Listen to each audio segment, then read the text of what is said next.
Welcome everybody to the MiniMapCast. This is minimap.com.au's weekly games podcast, your favorite weekly games podcast. My name is Kerry Palmer and I'm joined today by a very keyed out Jeremy Braditich. Live from the void. I'm here. In between with wall and door. Yeah, I'm inside the graphics that I made. I've put up walls. People often say that I put up too many walls. I've now put up graphical walls around me. I can't get out. I can get out. Oh, it's funny. For those just listening, Jeremy has continued the bit from last week of creating an entire studio in his house and is now green screened into our video graphics. So yes. He's just here. This is fun and dumb. Yeah, exactly. That's exactly what it is. I'm just in my room as usual. I didn't get the memo, but it's okay. It still works. By the end of the year, you'll have joined me in the void at least once. That sounds incredibly ominous. Welcome. Join me in the void. You will enjoy your stay. You will join me. Hey, Jeremy. Hey, Kerry. We did a big episode last week. We spoke about the point. What's the point of the Game Awards was, and we'll get to the Game Awards in a minute. Yeah. And then we said, oh, next week we'll definitely have something to talk about. We'll talk about the Game Awards, the announcements, and all of that. But neither of us, I don't think, realized just how big this week was going to be for us in terms of this show. Yes. Yeah. Like I had an idea, but the scale of it definitely ballooned in a way that I'm like, oh fuck, this is gonna be a biggie. Yeah, totally. Like I said it today. I was at last night, and I was like, "Oh, hang on, we're going to talk about this, and the Game Awards." And it was like, yeah. "Oh, yeah." So in spirit of that, we'll get started right after you tell me this thing you said that you had to share for the start of the show. What do you got for us, Jeremy? So this will actually be on brand for me, but it's interesting that this has actually not occurred until now. So over the weekend I hung out with one of my friends and when they came over, we like the reason they came over is because we were planning on watching a movie. My friend, my friend who came over is basically like my film friend. It's like they are the biggest film nerd that I know. And they're the one who's filled up your Plex server. Yes. And so they wanted to come and visit it. Well, like I did actually, like when they rocked up, I pointed to the computer next to my TV being like, hey, that's it. That's the one there. And they're like, oh my God. They're like a celebrity. We watched a movie, and it was my first Letterboxd review. Which is, I think, maybe a little bit surprising considering how many movies I watch and how much I enjoy doing this.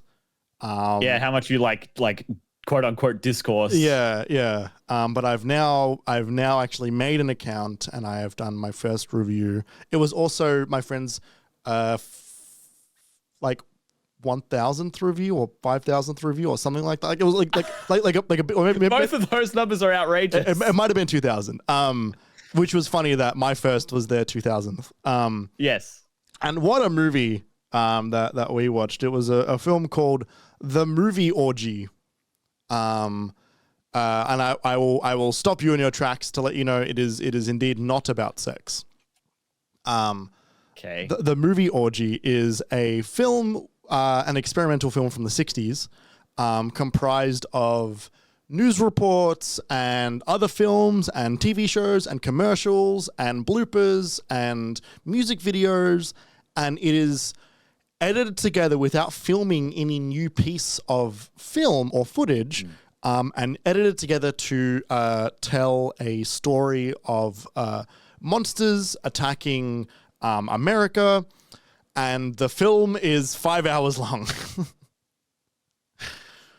That's why I just gawped into it at the camera. Yes. I'm sitting here. I'm like, oh, the Beatles are in this? Oh, this is interesting. 280 minutes. Yes, it is. It is a 5 hour long feature film. So the reason we did this was because we planned on it. So a little while ago, the week I actually moved house, which is why I didn't watch it then. The Astor. Oh my god! I see your review. The Astor Cinema, which is a really great cinema in Melbourne. It's like it's got it's Art Deco, and they have a lot of old films there, and they have a lot of like cult films and classics and stuff. And they do like marathon viewings of like the Lord of the Rings trilogy or Back to the Future. Yeah, that was where I watched all 3 Back to the Future films. And there's this beautiful building that it's in. They were showing off a screening of the movie Orgy.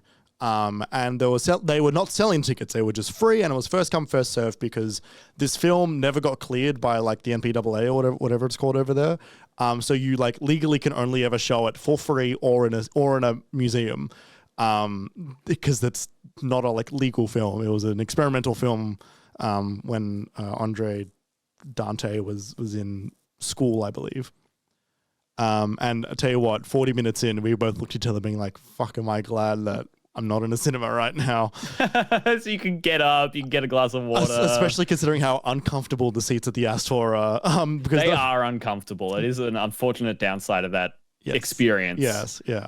The movie Orgy, it's not great. Sure got...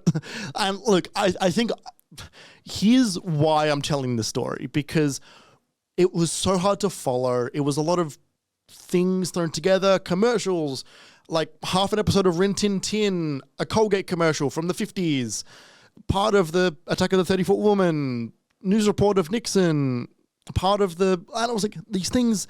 And like, I couldn't follow it. I was having such difficulty following it. And I was so confused because I was like, this is all deliberate. I'm not watching someone compiling a bunch of footage and then just putting it there. Like, it's directed in that way. Not just which clips were put there, but why they were put in that order. And Totally. And I couldn't figure it out. And so the day after I thought about it, I'm like, oh, maybe this means that, or maybe this means this. And I started to think about it more and more and more and more and more. Trying to find the meaning. Yeah, trying to bring the story together in my head now that I'd seen it. But like a lot of it I don't remember because it was 5 hours and it was a lot of kind of not innocuous, but it was like a lot of footage that I didn't figure out why it was there, so it didn't actually stick in my brain. But I started to piece it together a little bit. And I was like, oh, maybe I was harsh, maybe not, I'm not sure. Do I have to watch this again? Oh, Jeremy, no. Do I need to watch it again? Such a sucker. I know. I'm not going to watch it again soon. I'm going to wait a bit. I can't believe you'd sign up for it. And ever. I'm not going to do it in one sitting again. I'll do it in maybe 2, maybe 3.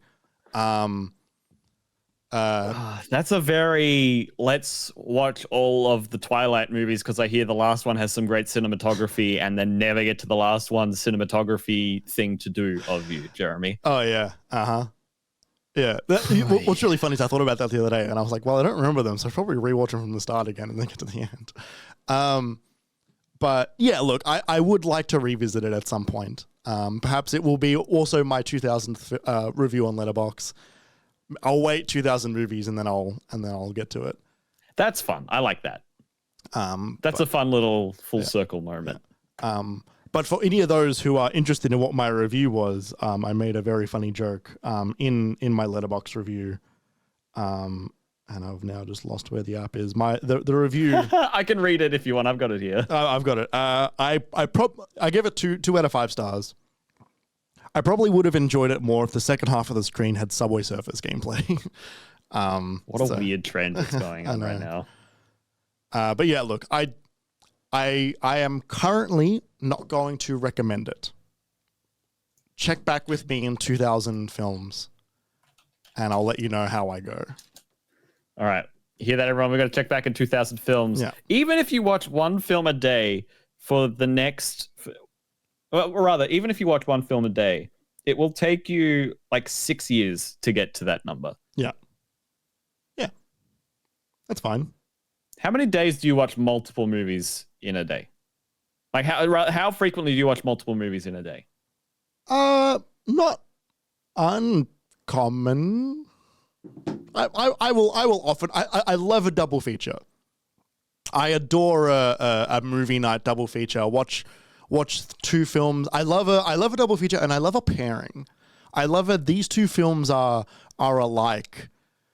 In maybe it's just like the first and the second, or maybe it's like a director's first and second, or maybe it's two films that are intrinsically linked in a way that is outside of the context of each of the films. Tonally. Yeah, like watching this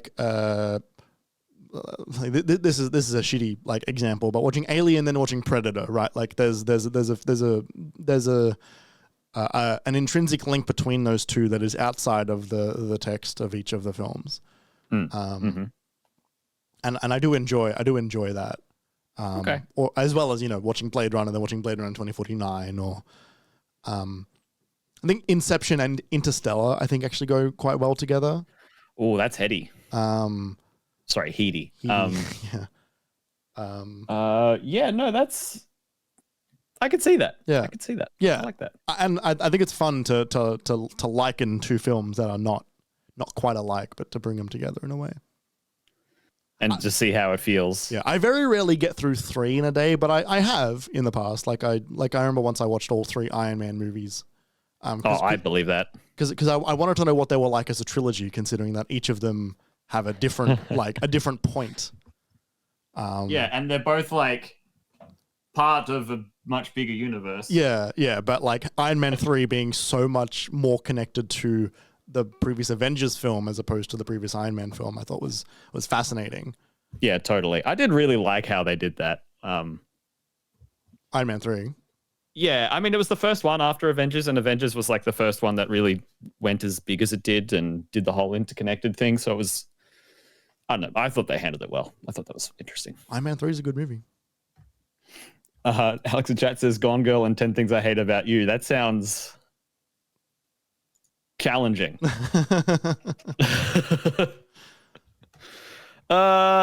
Anyway, enough about movies. If you didn't know, this is a games podcast, so let's start talking about them, hey?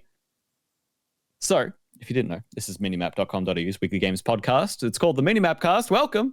We're going to talk about video games and also the Game Awards, because that's what's happened this last week. The MiniMapCast goes live on all podcast platforms every Wednesday, with 24 hours of early access given to all of our wonderful patrons. More on that in just a second. If you like what you're hearing, make sure you tell your friends and give the show a positive rating wherever you listen to us. Makes a huge difference to help the show, and it only takes a few seconds. If you want to get notified every time a new episode is released, you can follow us on our social accounts. That's at MiniMapAU for the Minimap Twitter, Instagram, TikTok, YouTube, and Twitch accounts, where we are live every Monday night, 7:30 p.m. Australian Eastern Daylight Time, for the live recording of the MiniMapCast. We always hang out with the chat during and before and after. It's a really fun time. We wanted to say thank you to Shook for letting us use the Moog Model D Improv as the music for the MiniMapCast. You can listen to more of Shook's music at shook.bandcamp.com. And finally, Minimap is completely independent and funded almost entirely out of our own pockets. So if you'd like to help keep the mics and lights on over here to help support Jeremy's green screen obsession, you can head on over to patreon.com/minimapau. And for $5 a month, you get 24 hours of early access for all episodes of the MiniMapCast, plus extra bonus features. In fact, involving that green screen desk setup that he's using right now, it's going to happen. We swears it will indeed happen soon. So yeah, that's patreon.com/minimapau. And it's cheaper than a latte with oat milk to sign up over there. So just keep that in mind. Every new patron, every patron, I'll say, gets one chance to decide what is behind me within reason. Whoa, that's fun. Within reason. I've veto power, but you get one. You get one. Alex, you can have next week. That does sound pretty good. That'll be for year in the review, won't it? Next week? I have no idea. I have not looked at that. We haven't gotten that far. That's all right. Let's stay in this week. Let's keep it in the present. I'm literally pouring more wine as we speak. You're like, how much can I fit in this glass? How much can I fit in this episode? Just don't even bother with the glass. Yeah. So the way this episode is going to go, we've got 4 games to talk about, which is wild. We're going to talk about Avatar, because I've been playing that. We're going to talk about The Day Before, because that came out and is like vaporware, and Jeremy's been playing it. We're going to talk about the Final Fantasy XVI DLC that was announced and shadow dropped on Friday. And we're also going to talk about Alan Wake 2. But before all of those things, we're going to talk about the Game Awards. Now, if you were here last week, you will have heard our discussion where we spoke about, well, the Game Awards, but it's sort of a pre-Game Awards sense of what we think of the point of the show, and it's like how it comes to things and what the problems are and stuff like that. And we spoke to that a lot then. That conversation, I think, has proven to be quite prescient, given the events of this last week, where there were a lot of issues laid bare during the Game Awards. They showed their whole ass. They really did, and it was not pleasant, really.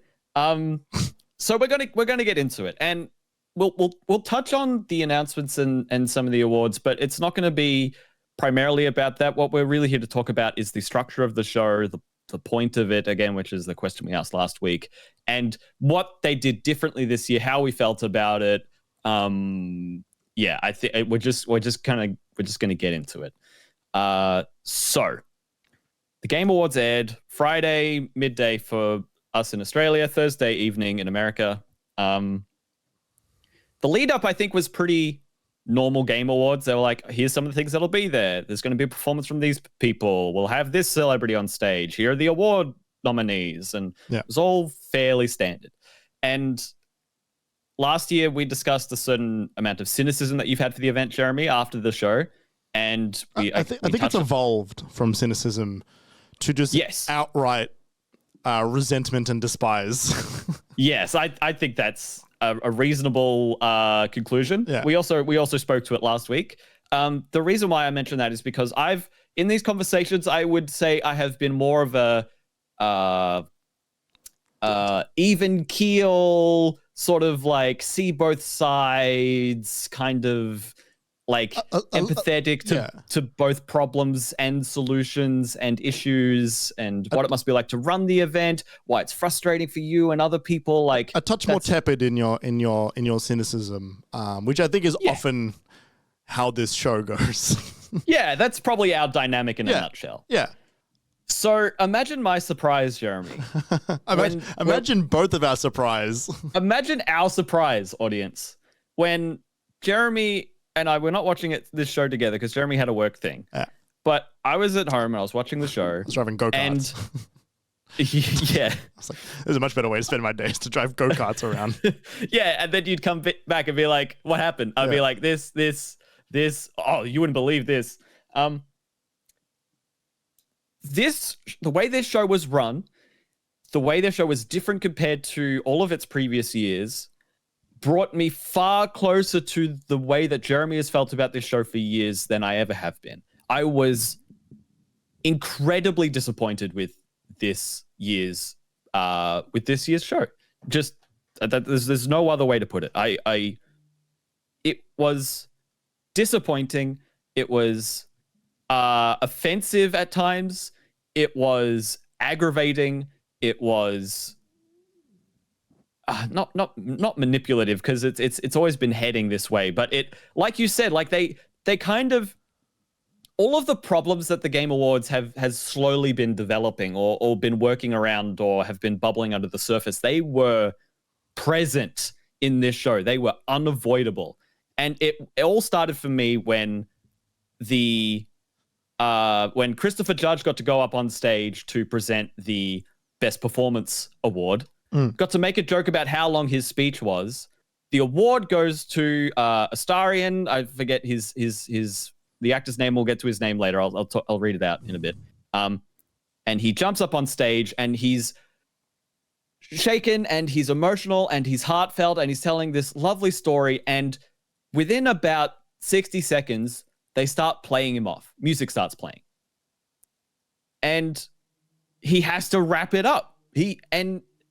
It not only is that incredibly strange for that to have happened immediately after making jokes about how Christopher Judge was on that stage for 9 minutes in the same position last year. But even without that context, and if it was just any other award and they haven't given that context, they gave such a small amount of time for the award winners to be on stage and to talk about what it meant for them and to talk about the game that they were representing. It was farcical and incredibly upsetting.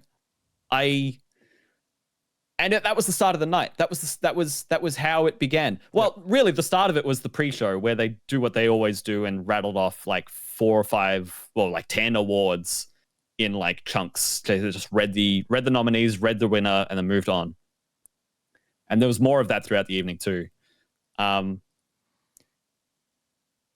It really set me off, and they continued to fail to improve. And that's all the time we have for the show tonight. We're gonna have to wrap it up here. We don't have any more. Thanks a lot. That's great. No, you're done. You're off. You're cut. Oh man, I'm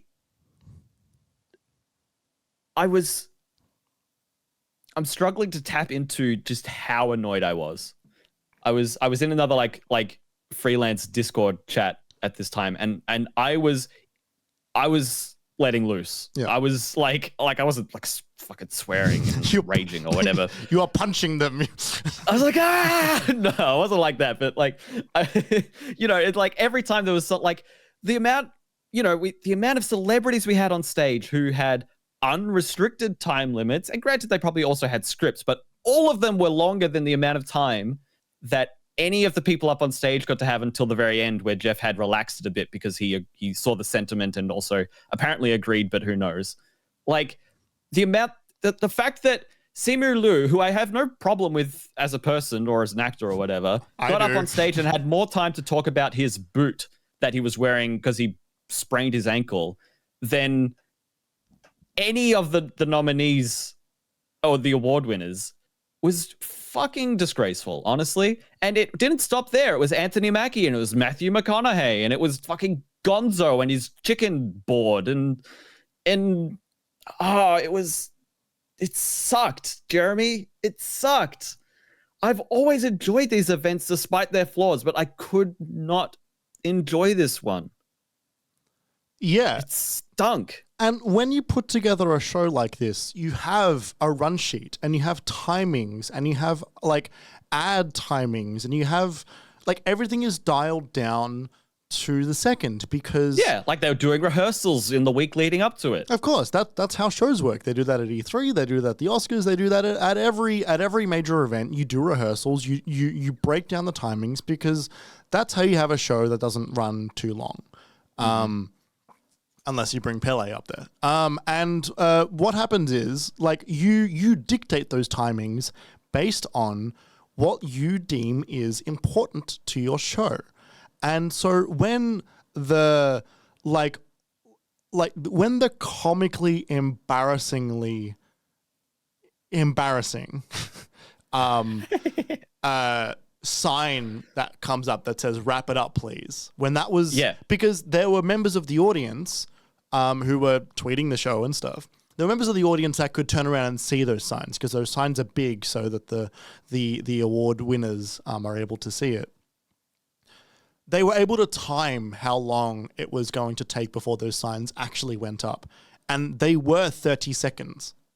And yeah, I think it was like what they were saying was at 30 seconds the please wrap it up sign started showing, and then I think it started flashing the longer they took, and then at the 1 minute mark the music started playing. Right, which is not uncommon for it's basically like warning. It's green light, red light, like yellow light. Like it's there to give you the cues to get you to walk off. Mm-hmm.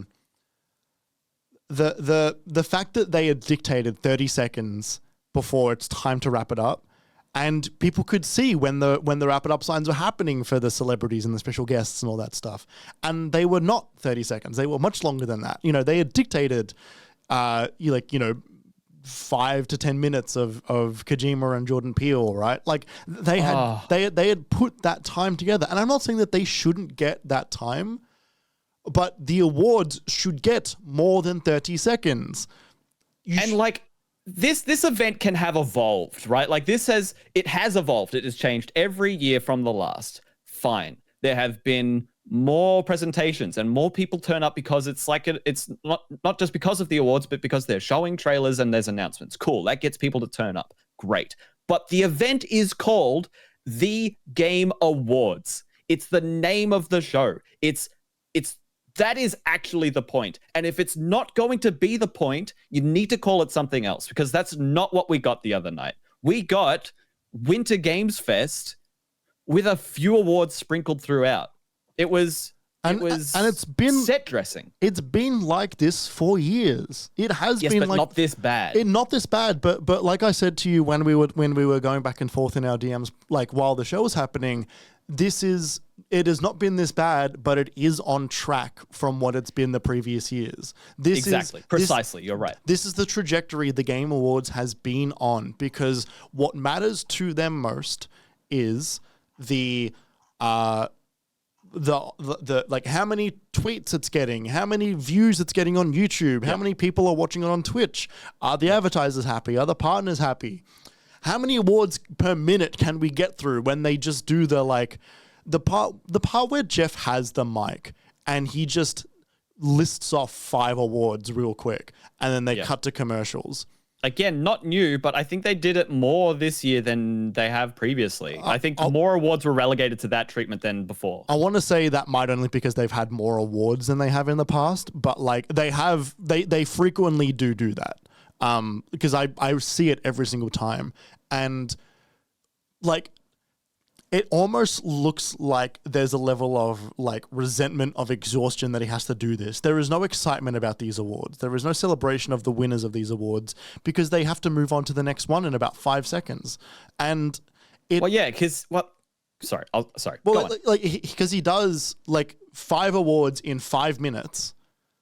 You cannot celebrate that. Like, it is not bring someone up on stage to accept their award. They don't, they will have like the big 5 or 6 awards and that they deem the big 5 or 6 awards, because that's also putting a higher importance on direction than sound design, or something, a higher importance on acting than UI and accessibility or something like that. And like, all of these things together are important to a video game.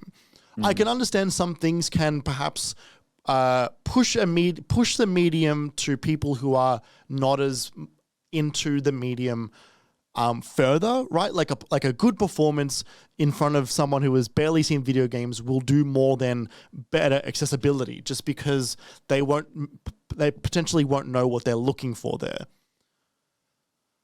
But when you're the fucking Game Awards, the TFGAs, like, you have a level of responsibility here that is being abused because you've got the name and because you've got the star power. And I said it last week and I'll say it again, like, Jeff's too close to it. He's not a good host, and the show suffers because he's the face of it. They're all linked because it's his show. All of it together, it doesn't work. It fails as an award show. It fails as an E3 presentation. It fails as a show overall, because it's just overall not done properly or correctly because of the nature of the show itself. Yeah. If my guy wants a second E3 to happen in December, then he needs to stop doing the Game Awards. I couldn't agree more. I don't agree that he's a bad host. I think he does a good enough job hosting. It's not easy to host, and he does a good job at that. However, the motivations of this show, the goals of this show, so clearly were not about the awards this year. At the very least, it was about announcements, advertisements, Hollywood actors appearing on stage, and like, it felt like anything else came secondary to those 3 things. To the video games part. Yeah, like, none of those things were about the games. Like even the ads for the games, like I mean, I don't mean like the announcements. I mean, because it's fun to be excited for new things. Like, sure. it is an ad, but it's like it's a different tone to see. There were 5 Fortnite ads, paid Fortnite ads in this show, or it may have been that one was a trailer for one of their new modes, right? There were so many points where we saw Fortnite last night or at the awards. And like, so how much time did they get? Like 6 minutes, 8 minutes? And this is one of the issues with the show itself, is that the show feels cheap. It feels like it's thrown together on the dime of everybody else, that he's been striving for his own level of legitimacy. And as long as he continues to take the checks of all of these companies, whoever wants to throw an ad into the Game Awards can throw an ad into the Game Awards. It will never feel legitimate, because it feels like a show that is put together on the dime of all of these other companies who, by the way, have laid off a tremendous amount of people this year and get to show off their stuff completely uncritically. Yep. In the face of the people who have been laid off, in the favor of an awards show. Yep. That might as well not have awards. Yep. He's gone from getting Hollywood actors to be on the stage to give it some sense of legitimacy to it being maybe the most illegitimate piece of games media that comes out every year. Well, I don't think we can literally say that, because it's one of the most viewed pieces of games media every year. It is games media. Like, it's whether it's good or not, it's games advertising. It's not games. It's not an industry event. It is a product commercial that happens to have awards attached to it. Yes. Jeremy, I would like to posit a question that we can both answer or talk to. Shoot. Last year, I think they did finally play Chris Judge off, because he took literally 9 minutes. And they're like, we got to figure something out. He won't stop. Yep. This year, they didn't give anyone a chance. It's not like the show started running late, so then they started playing people off, and Jeff had to be like, sorry to that. Well, like, I know, but we have to start. None of that. First person, round 1, go. 30 seconds, no more, no less. Like, that's how it started. Yeah. The question has been asked in the discourse in the preceding days of why this was the case, why it was changed this year for that. I have a few theories or a few ideas. Some I think that are more reasonable than others. What do you think the main reason was that they went this hard for the time limit on the award speeches? Because, and this is my extremely cynical take, because of what we spoke about last week, I think that the people that are running the show, whoever they may be, Jeff and Jeff's team, yes, have a uncomfortable desire to have the most control over every single aspect of the show. That we spoke about this last week, how there are fewer and fewer moments. You know, you brought up last week the Greg Miller moment where he thanked people from his past that helped him get to the moment of being on stage and stuff like that. And it was a really nice moment. He was thanking the people from the Tomb Raider credits that he finished. He finished the game last night. And he was like, we aren't here without the developers. So thank you, developers. Right. We spoke about the Joseph Perez moments. We spoke about like even Chris Judge as well. All of these moments were moments that were the best moments that ever happened at the Game Awards, and moments that were unplanned and were not part of the script. And I think that they hate that they are being defined by things that they have not got any control over. So they have tightened their grip around every single aspect of the show to try and avoid moments that are potentially not advertiser friendly, like fuck the game, like fuck the Oscars, right?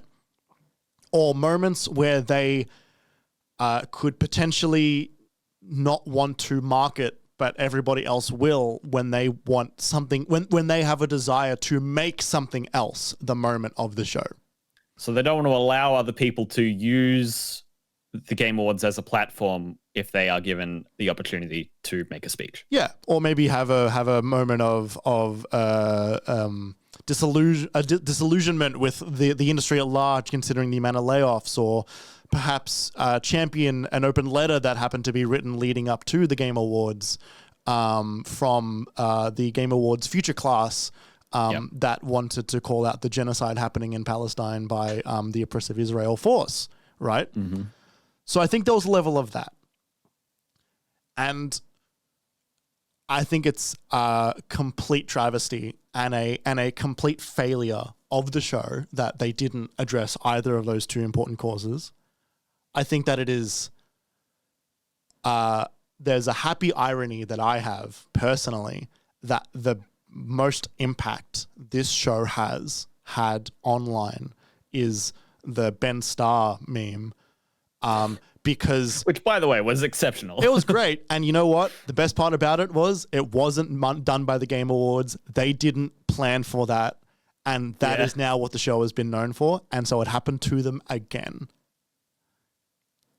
That's great. Fuck them. A bit of a contrarian joy from you there. Yes, yeah. A bit of a pleasure in someone else's displeasure. A bit of Schadenfreude. Yes. That I think you touched on most of the things there. A lot of people were saying, "Oh, it's because Chris Judge went too long last year," and I couldn't disagree more. No, like they've gone long in years prior to Chris Judge too. That was not a problem. If they were an aberration, if they were worried about Chris Judge, they wouldn't have brought him up literally first. Like exactly. Like that's not how things work. No. So. And he rambled when he was up there. He probably had a 30-second script. He was up there for 2 minutes. No, but he wasn't accepting an award, so they probably gave him more than 30 seconds. And he also probably had a script. Yeah. But I do think it had a lot to do with these causes, as you said, that we know the Game Awards were under a lot of pressure to address. And we know that a lot of the games community and the community of game developers are sympathetic to. I can easily see award winners going up there and saying something about Palestine and saying something about their team who was laid off. Like if Destiny had won Best Ongoing Game and then Bungie went up on stage, right? Whoever went up on stage probably wouldn't have said anything, but that would have been a horrible moment in relation to the 100. It was about 100 employees they let go early, like a month ago. So. They brought Druckmann to the Game Awards. Yeah, he was on stage. I know. And they said nothing about Israel-Palestine, and they brought Druckmann there. Yep. That's the opposite of what you're meant to do. Yep. And it's messed up just in general culture how unapproachable the topic of the Palestine-Israel conflict has become as even just a topic to bring up without people becoming like without death threats and all of that, especially considering that it's a conflict that's not even happening near us. There are so many people who go to the defense of one group over another when they've never been to Israel or Palestine. They don't have any Israeli friends or relatives or Palestinian friends or relatives, and the world is twisted on this issue in a way that I do not understand and I do not appreciate, because the problem there is that the reason that that's so toxic to the awards from the organizers' point of view, the reason why they want to try so hard to keep any discussion about this issue away from the show is because it is so polarized. It is so people are getting, we brought this up last week, people are getting fired over the support both ways. Whoever outwardly supports one way or the other, they were getting fired from their jobs and vilified by fans and all of that.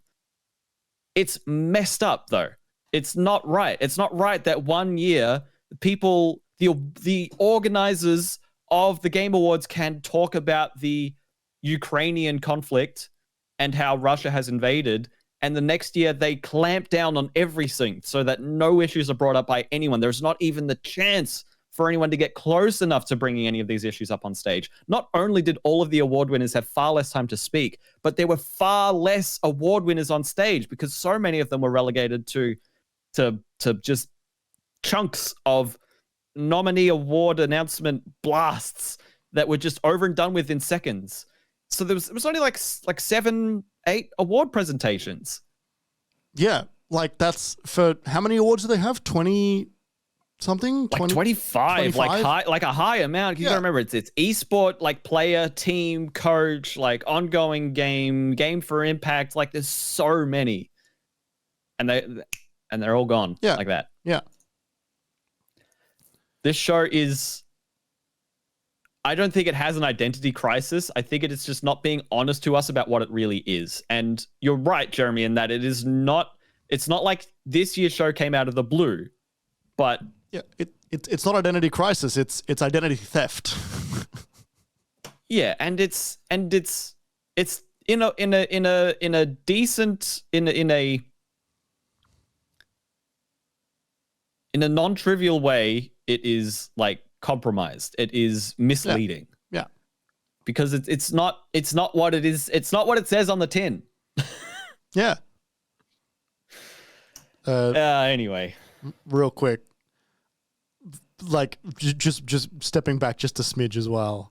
The part where Druckmann went on stage and said "big fags" is just so fucking funny to me. What? He tried to say big thanks, but to have a Zionist go on stage and drop the F slur by mistake, it's just that is news to me. You gotta rewatch it. We'll rewatch it in the fucking post show. But we get kicked off Twitch? No, because I'm queer. But like, also, my God, like it was just ridiculous. Oh boy. Okay. Wow. Right. Yeah. I don't know what to do with that. It was definitely a mistake, but oh my God, it couldn't have come from a funnier person considering who he is and what he stands for. I suppose so. Yeah. So that brings us to, we are going to talk a bit about the announcements and the awards. What do you want to do first, Jeremy? I don't mind. Let's do the announcements. I've clicked on the announcements. So we haven't got all of these here. There are other ones we could talk about, but we're just, A, this is going to be a long show already. Yep. B, we've spoken about the most prominent part, and C, a lot of these are pretty early. So, we'll talk about some of them. There are others we could talk about. We'll get to it. But these are some of the ones that were interesting in their own rights, not just because they were at the Game Awards, because they are interesting industry announcements. So Kojima came out and was on stage for far too long, but he showed off. It's hard because like he's got a translator as well, so things also are longer because he spoke for a long time and then his translator had to translate. Like I think that's why it felt longer. But also they didn't account for that. They didn't say like, let's have this be the length of a normal speech, but just you can only say half as much because it's got to be translated because we've got awards to show. They were like, how much can we get out of this Kojima Stone? You can't penalize him because he doesn't speak English as well, though. No, but I can penalize Jeff for scheduling it for that. Like Kojima took as much time as he was given, Yeah. Oh yeah. Anyway, so he came up and showed off his Xbox project that he teased a while ago. It's called OD. It has a few actors in it who I didn't recognize, and it showed off footage of them. Good actors, like really good actors. Like right. Hunter Schafer is like one of the coolest young talents at the moment. So that's like pretty exciting. And we saw footage of them screaming into a performance capture. Like you could see in their eyes how they had all of those, like they were inside of that sphere of cameras. And like it's the thing that like Kojima himself has like posted that capture rig that he's got in his studio a bunch. So it's a thing that we're familiar with. Yeah, and like I think the idea was that wasn't meant to be footage; those were meant to be the 3D models that come out of the footage. That was all CG. They are. It looked photo real. Yeah, they are they're using Epic's metahuman technology on that, which is like the moment that starts to just get put in every game is like this is a really intensely photorealistic future that we're about to enter. Like a lot of the stuff that's coming through the Epic pipeline is bonkers. Yeah, off the back of like Nanite and Lumen. I saw a thing that I need to bring up about this. If you want to just quickly vamp about OD, I'll I'll run through it as well. So it's Kojima Productions. It's with Xbox, and then they also announced that working on the project, it looks like it's going to be a scary horror game. They're also working in collaboration with Jordan Peele, who is the horror movie director. He did is he behind Get Out and Get Out? Did he do Midsummer? No, he did Get Out, Us, and Nope. Get Out, Us, and Nope, right? So that was cool. I'm very excited just because I like Kojima's games, and also I like Jordan Peele, and this is going to be real scary.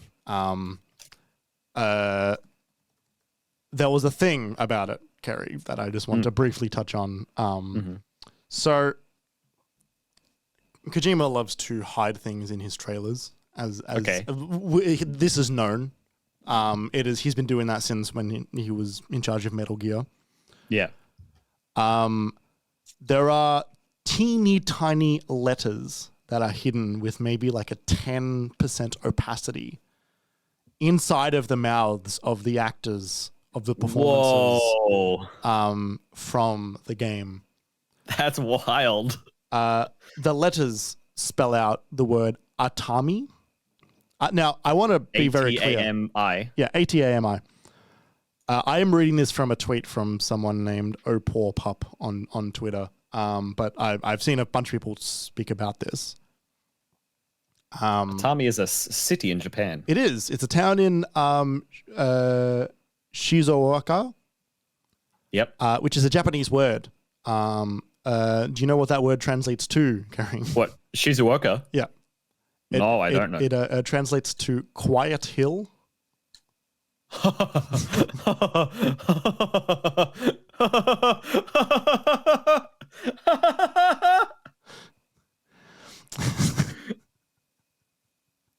That's so fucking cheeky. Uh-huh. I love that. Man who was kicked off Silent Hills, still making it happen 10 years later. Yeah. This is not Silent Hill. No. This is definitely clear, not Silent Hill. However, there were. Well, that's one implication there, but also there's the link that people pointed out that the door they walked through on the stage was like a replication of one of the doors from PT when you walk out of the first room. Yeah. So yeah, wild, interesting, exceptionally early. I don't think we're seeing that game for another maybe 7 years. We say that, but he seems to make games relatively quickly based on when Death Stranding was I didn't expect Death Stranding to actually come out as soon as it did, realistically, based on its announcement and its release, because it was 3.5 years. Metal Gear Solid 5 released in 2015, and then he was let go, or he left, or whatever. I think he had a non-compete for 1 year. Yes. So then 1 year after that, 2016, and then Death Stranding released 3 years after that. Yeah. And I think in that time he was shopping around, but he didn't form his studio until that 1 year had passed. It was the end of 2015 is when he launched the studio. Oh, okay, pardon me. And then, yeah. And then we heard about Death Stranding that next E3. Okay. Yeah. I don't know, but yeah, no. So you must have been working on it for most of that time then. So yeah, that's like a 3-4 year turnaround for Death Stranding. It's been 4 years since Death Stranding 1. Yes. And yeah, they came out with director's cut. But we also know that all they've released. Well, but we know they're working on 2 projects at this point. Yeah, because it's Death Stranding 2. Which is why I said 7 years, because Death Stranding 2 is nowhere to be found. Yes, I expect to see OD. I think before Death Stranding 2. What? Yeah, only because we heard about the OD project. I think 2.5 years ago now. Like the Xbox Kojima thing. It is only been announced now, but that deal I think was signed well over a year ago, closer to 2. That was 12th of June 2022, so a year and a half ago. Right, there you go. Interesting. Yeah, but on the flip side of that, it's been 4 years since Death Stranding 1. I know. And that game we've seen like in-engine footage of, and oh yeah, we have. Yeah, and like they've already got the actors in and with their voice lines, and I guess. I forget that we've actually seen way more of Death Stranding 2 than I remembered, but I'm still seeing production images of him like in his giant volume that he's built in Koji Prod. So yeah. So other stuff they announced, they showed off Final Fantasy XVI expansion pass. It's 2 parts of expansion of DLC, and they released the first part of it as the trailer dropped. So that was a shadow drop. That's cool. It's called Echoes of the Fallen. I don't remember what the second one's called. It's coming out mid next year. Echoes of the Eye. Wow. Yeah, no, there's like a floating space station and everything. Yeah. Cool. Yeah, Ringworld. I'm going to talk more about that in the What We've Been Playing section. They showed off a new game announcement from Arcane, just a cinematic teaser. It's Marvel's Blade, as in Blade. Making a Blade game. Yeah, cool. Dope. That seems pretty great. Yeah, that works. Yeah, that works with their powers that they like to work with, and first person, and that'll be great. Yeah. That'll be really, really good. Sean Murray got on stage and spoke to Jeff about what the next game is before showing it, and said some wild shit. Yeah, hell yeah. He could not help himself from digging his own grave. Love that for him. And then they showed off a very impressive trailer for their new game called Light No Fire, which is Sean mentioned it as saying, No Man's Sky were very interested in generating this universe of all of these planets. However, with this, we sort of want to address the problem of that, where all of the planets are they were pretty low detail. There was only so many things you could do on them. They had a small number of features. They've decided to make a whole planet.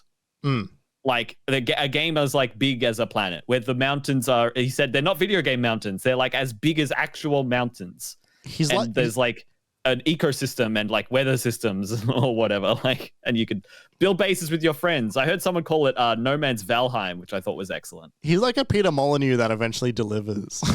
Yeah, he's a Peter Molyneux who's not full of shit. Yeah. He's just actually genuinely really excited about his games. Oh, I don't believe that Peter Molyneux wasn't, but he's a charlatan. Yes, he is. But Sean Murray isn't. He just gets too excited and says too much. He just needs someone to rein him in, and he just needs a little bit more development time than I think maybe he'll realize. Yeah. So yeah, the trailer for that looked really cool. Yeah. Skull and Bones got a release date. I don't believe 16th of February. That's in 2 months. Ubisoft has the ability to do in between, like in the next 2 months. I think Imran said this on Twitter. Yeah, this I'm literally quoting Imran, where like Ubisoft has the ability to do the funniest thing ever in the next 2 months. I think that game is coming out in 2 months. I agree. They've been trying to get it. They've been trying to get it out the door as hard as they can. And based on just like people actually playing closed beta and all that stuff, I think it's probably around the corner. Yeah, that trailer was the most interesting that game has looked ever. That is to say, it looked barely interesting. But I also remember nearly none of it. So I'm fascinated to see what happens with that game when it comes out. Yeah. We got an announcement of the new game from House, the creators of Untitled Goose Game. They're making a game called Big Walk. Yeah, it looks good. It started with the trailer starts with bird cries of magpies and kookaburras. I was watching Kind of Funny, and they were like, "This is scary. What the fuck is this?"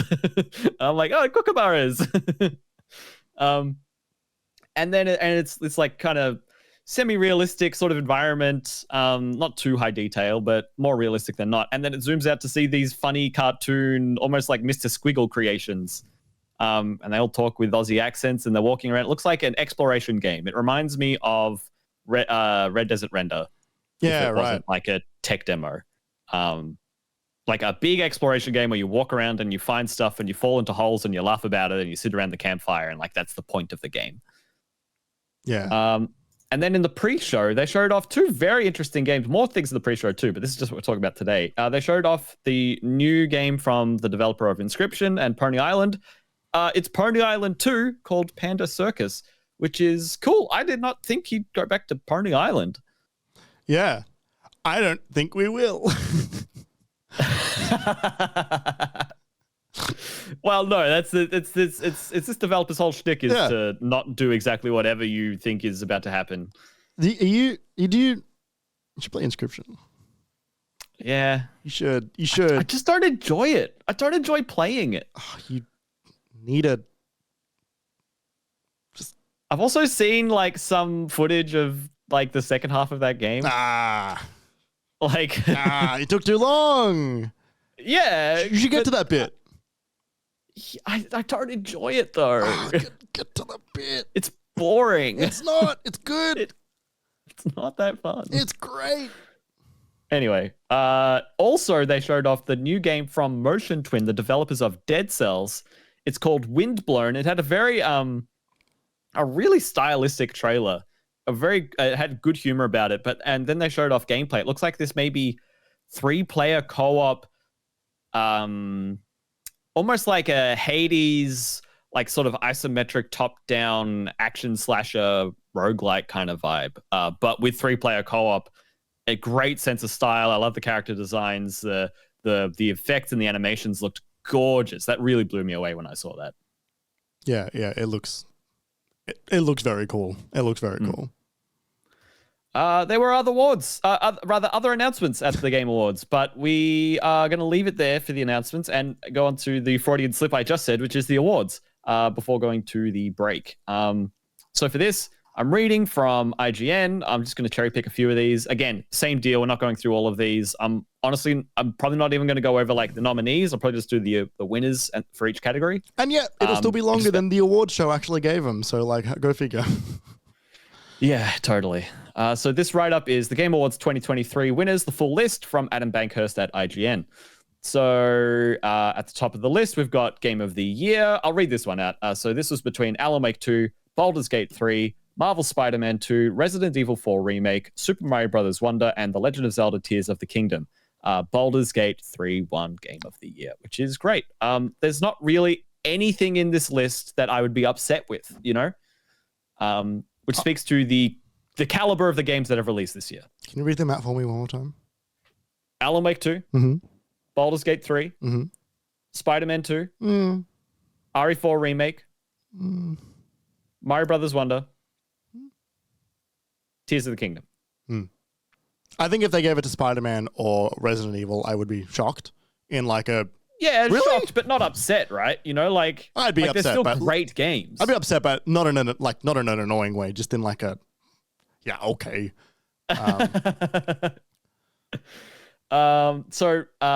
Best game direction, best narrative, and best art direction, the 3 categories that follow this, all won by Alan Wake 2, which is fascinating to see them sort of sweep I think they won 6 awards or something like that. Something like that, yeah.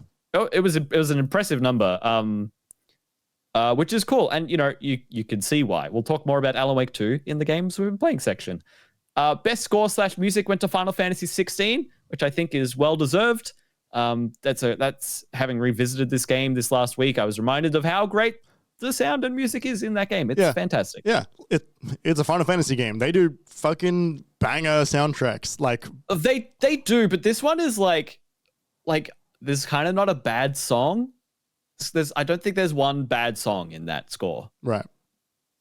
There's usually there's some and then there's like, ooh, I don't think there's a bad song in Final Fantasy 16. Anyway, it could have gone to Armored Core 6, The Fires of Rubicon, and I wouldn't. No, it couldn't have. It was not nominated. No, but if it did, I wouldn't have been upset. You're right. I'm just putting that out there. The score for Armored Core is that sets my hair up on end basically every time. It fucks. It fucks so hard, just like that game does. Yeah. Best audio design went to Hi-Fi Rush, which is great. For a game that released in January to be like an audio-focused game and win an audio-focused category in December at the Game Awards, I think is excellent. A very competitive category. Best performance went to Neil Newbond, who we mentioned before, who plays Astarion in Baldur's Gate 3. He does like an incredible job. Yes. Like an incredible job. Sam and I were talking about Astarion and how we've played so little of that game, basically, and how we haven't even gotten to spend that much time with any one of the characters because we keep finding new ones, and and Astarion's the next one where it's like, okay, I don't need anyone for this next mission. I want to spend some time with Astarion because he's so like he cannot help himself but be a rascal the whole time. I'm very excited to see the shenanigans he wants to get up to. There was I watched a video of him recently where the actor was streaming with someone, I don't remember. I think they were playing Baldur's Gate 3. And they were talking and he goes, "Oh, Troy Baker just sent me a voice memo." And they're like, we should listen to this. And so they listen to it. And Troy's like, "Hey, congrats on the nominations, blah, blah, blah, blah, blah. You know, you did a really good job. Actually, you did like too good a job. Like a kind of a fuck you, too good a job sort of thing." It was very funny. And that's really funny. That's great. The actor was like, "Oh my God, oh my God." Yeah. That's so fun. It was really funny. Apparently Neil is like just one of the best people. Like everything I've heard this year since the game's released, when he's doing the convention circuit and streams like this, apparently he is just the best. So awesome.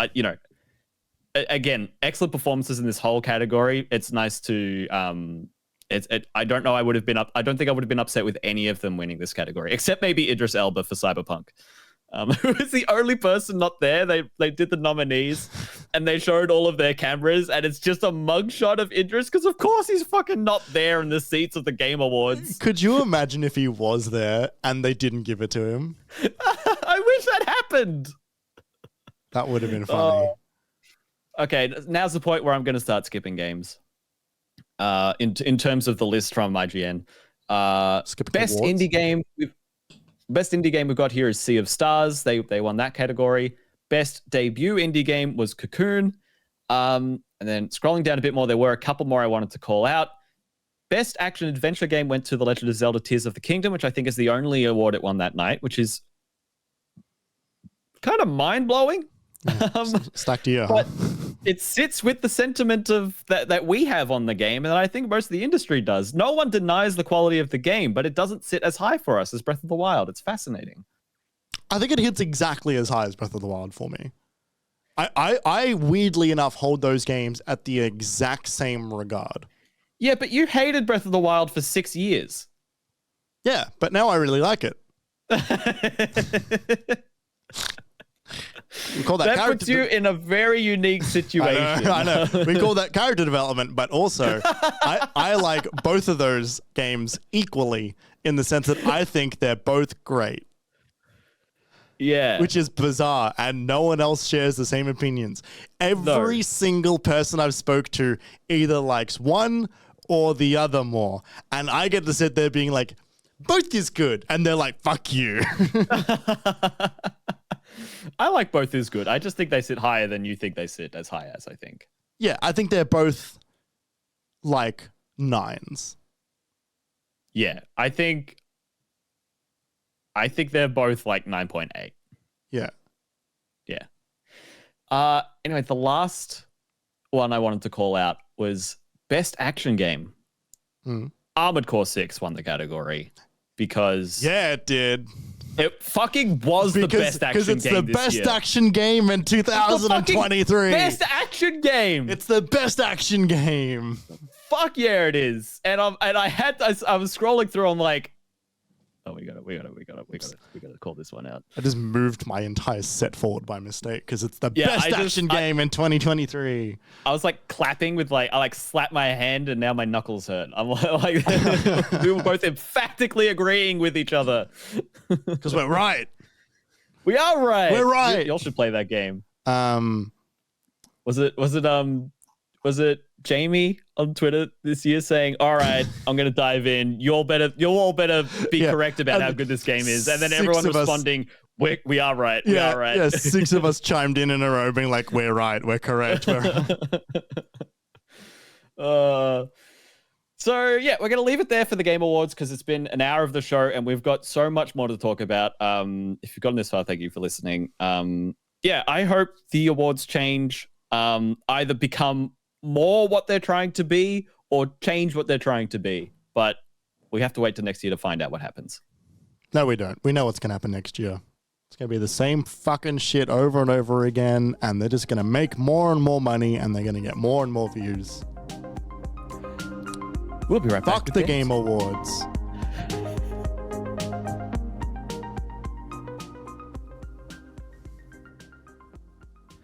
Welcome back to the MiniMapCast. Jeremy has turned into a spooky ghost. Oh, what have I done?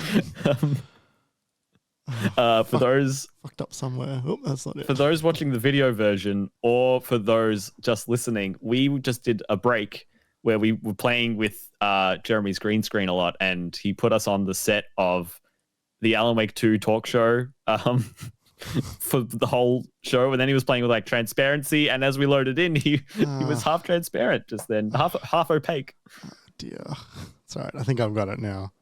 Jeremy, are you a half transparent or a half opaque kind of guy? It's a very personal question, Kerry. I'd prefer not to talk about it, especially in my current in my current state of in between all realm. In between.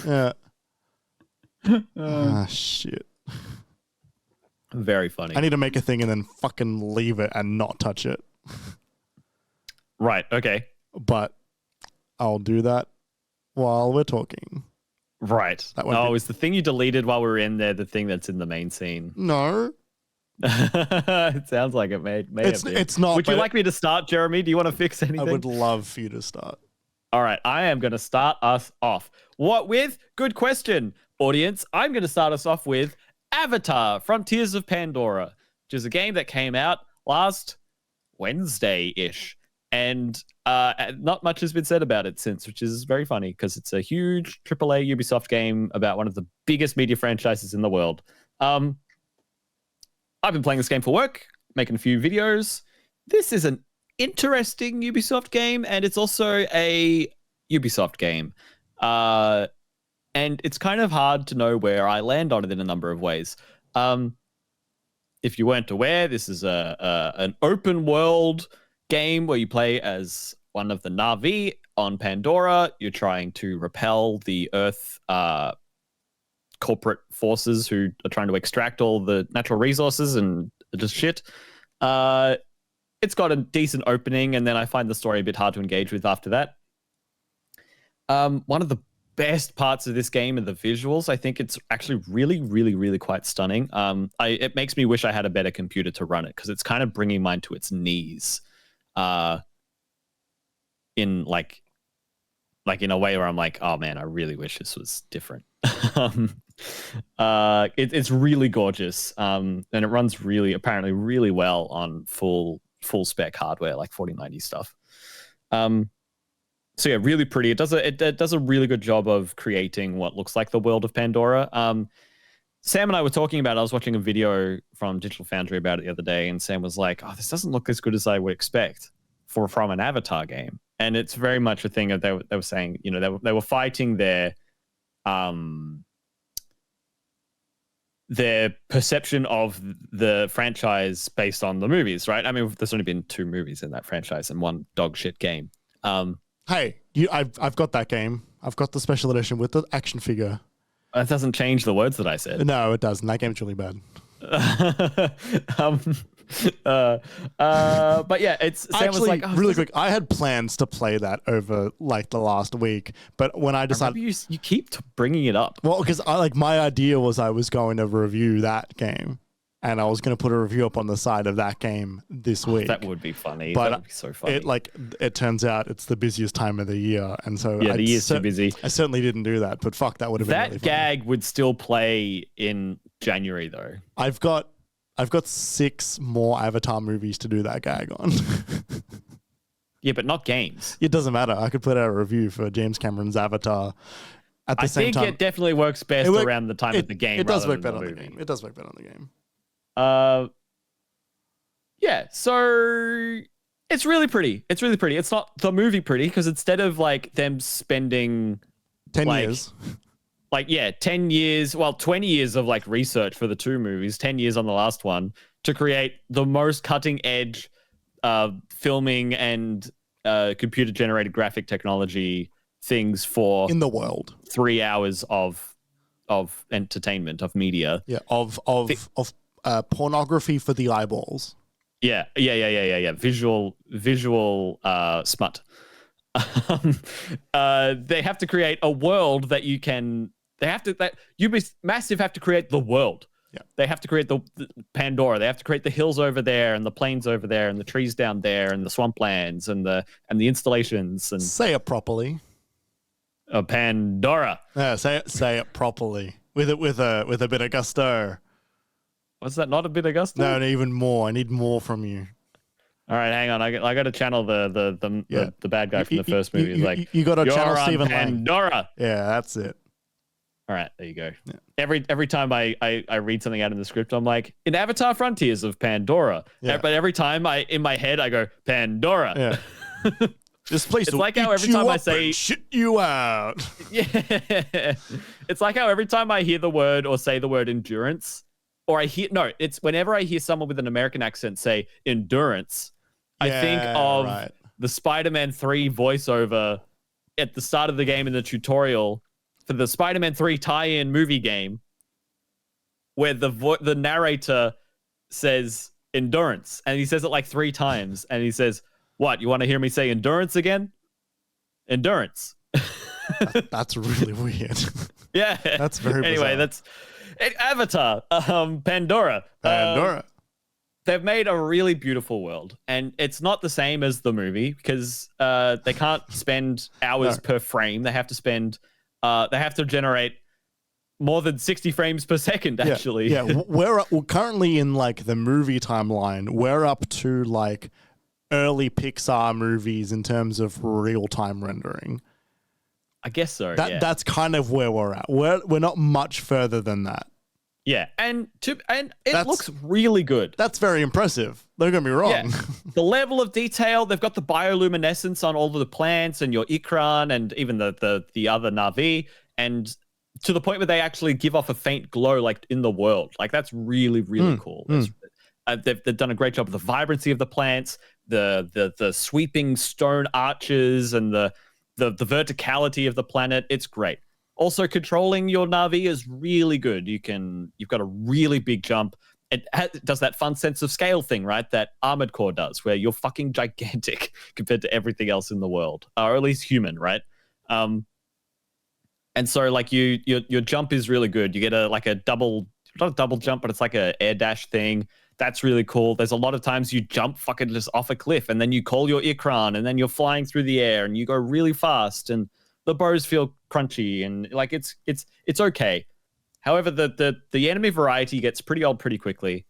The crafting they encourage you to do involves you incentivizing you to do the Far Cry thing, right? Of like, oh, I want a better pair of pants. Better go kill some wildlife. And that's actually pretty antithetical entirely to the whole point of the Avatar games and franchise and what the Na'vi stand for.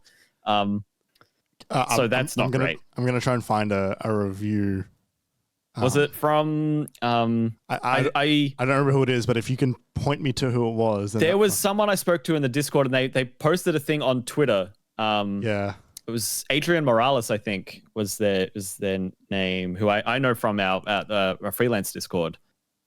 And there's someone who really likes the franchise, and they were really put off by this game because of that main point, because it kind of trivializes the entire ethos of what the whole franchise is about. The thing where they're like, at one point in the game, you have to like pay your respects to a bunch of Na'vi who have died. And your reward for that mission is like a gun with a silencer or something. Which is just Jesus fuck. Like that reminds me so much of the reviews from Shadow of the Tomb Raider. Oh, right. Which are like, it was the same thing. It was like, pay your respects to the culture that you're around and understand what they're going through so that you can upgrade your bow and arrow a bunch so you can fucking kill dudes better. Yep. Yeah. Yeah. I mean, So, what like, do we expect from an apolitical studio such as Ubisoft, for example? Yeah, there's no politics in this one. No politics in there. It's strange. It does a thing where they kind of. I tried the guided mode on this one where they're like, oh, go north from Home Tree and then east at the river, right? And there were so many times I just missed the objective, and the world is huge and it's not fast to navigate. And it got old. It's not fast doing that. To navigate? No, because like you are big, but the world is bigger. I suppose.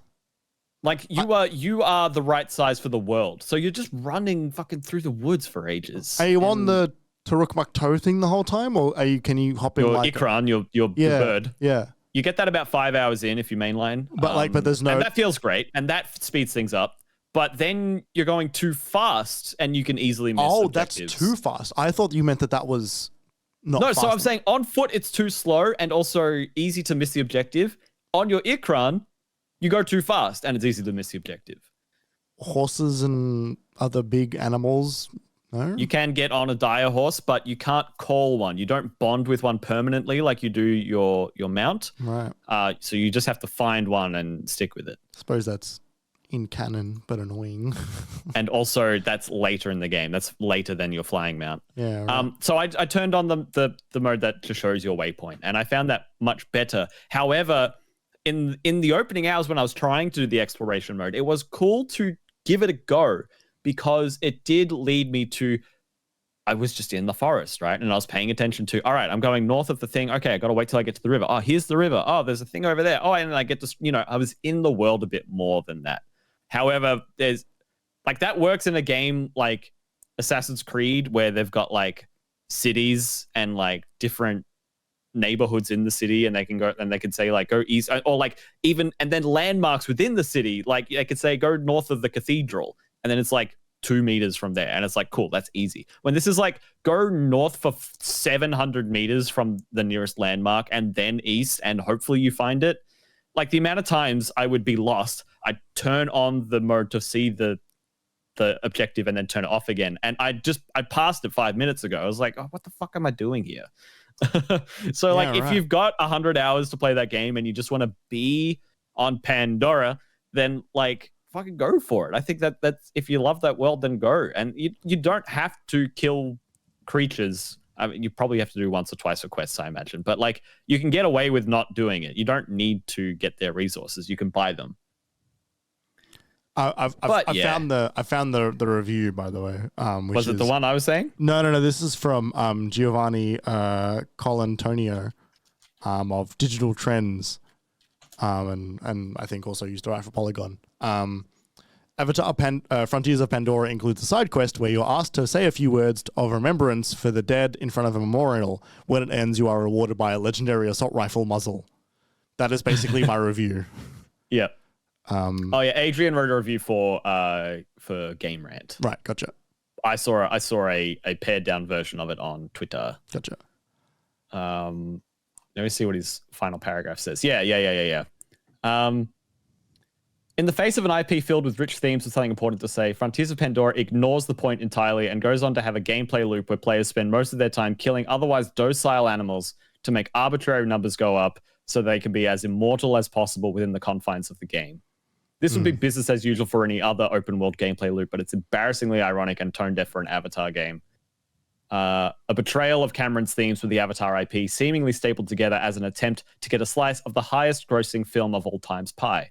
Avatar Frontiers of Pandora isn't just generic, it's downright cynical. Yeah. Man. It's fine. And the thing is, I think the combat is only okay. Yeah. Like it does all of the themes, like it does, like it's like, oh, how do we translate this to what this would be like? It does that okay. It's like flying the Ikran's great. Yeah, you're kind of squishy against all of these bullets, so you got to like play stealthy. But like the stealth is like piss weak, and the combat's not much better, and running around on foot is slow.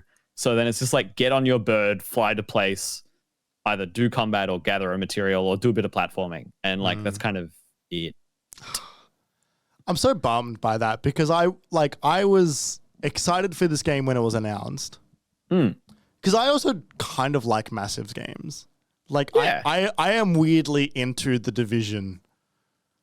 Like I will buy the next one. Yeah. And I will buy their Star Wars game, even if I hadn't seen the Star Wars game that they had excited me with. I enjoy Massive's games, and as you know, I am a fan of Avatar. I am a Na'vi head. We meet up every second Thursday, permitting. There's dozens of you. Weather permitting. And we eat sausage rolls and little mini pizzas. We were in a Bunnings yesterday, and the smell of the sausage sizzle was strong. What Bunnings are you going to where there's a sausage sizzle in December? I'm not going to tell you that in a recorded podcast. Yeah, right. Okay. But I can actually tell you that where we almost met up yesterday. Oh, that really? one. Yeah, right. Okay. Yeah. That's funny. Although it's moved now, it's further down the road. Yeah, I know. Yeah. Anyway, let's not talk about the politics of the Bunnings locations, but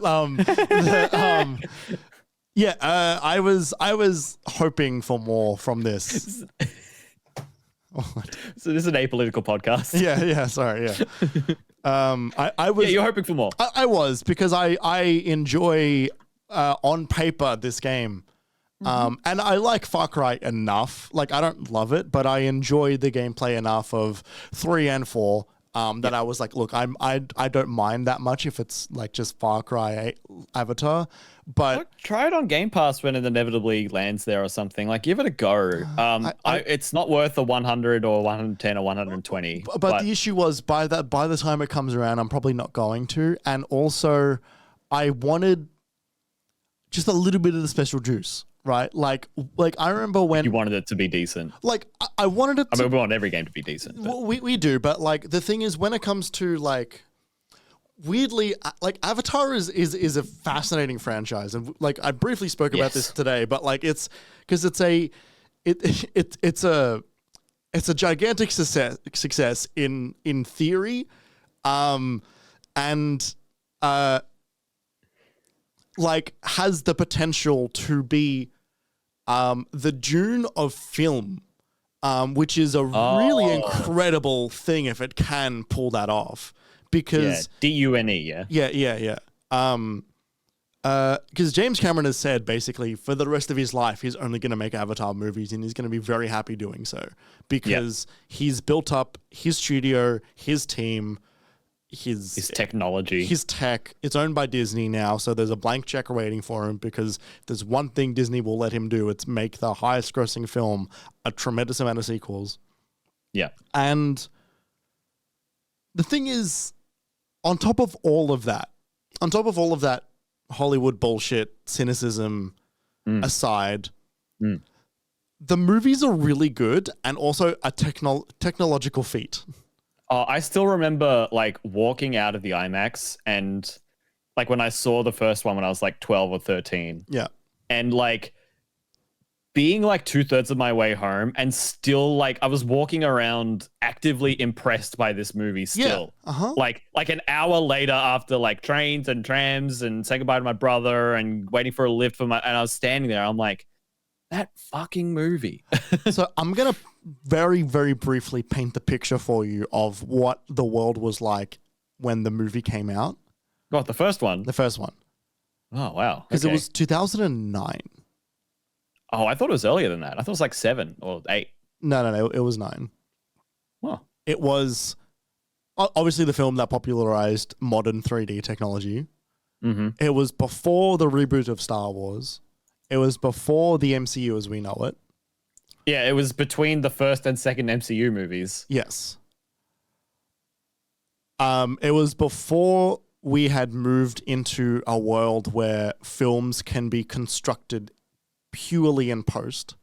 True. And I remember when the movie came out, no one said that this was the greatest film of all time. But when you watch it, like, you believe it immediately.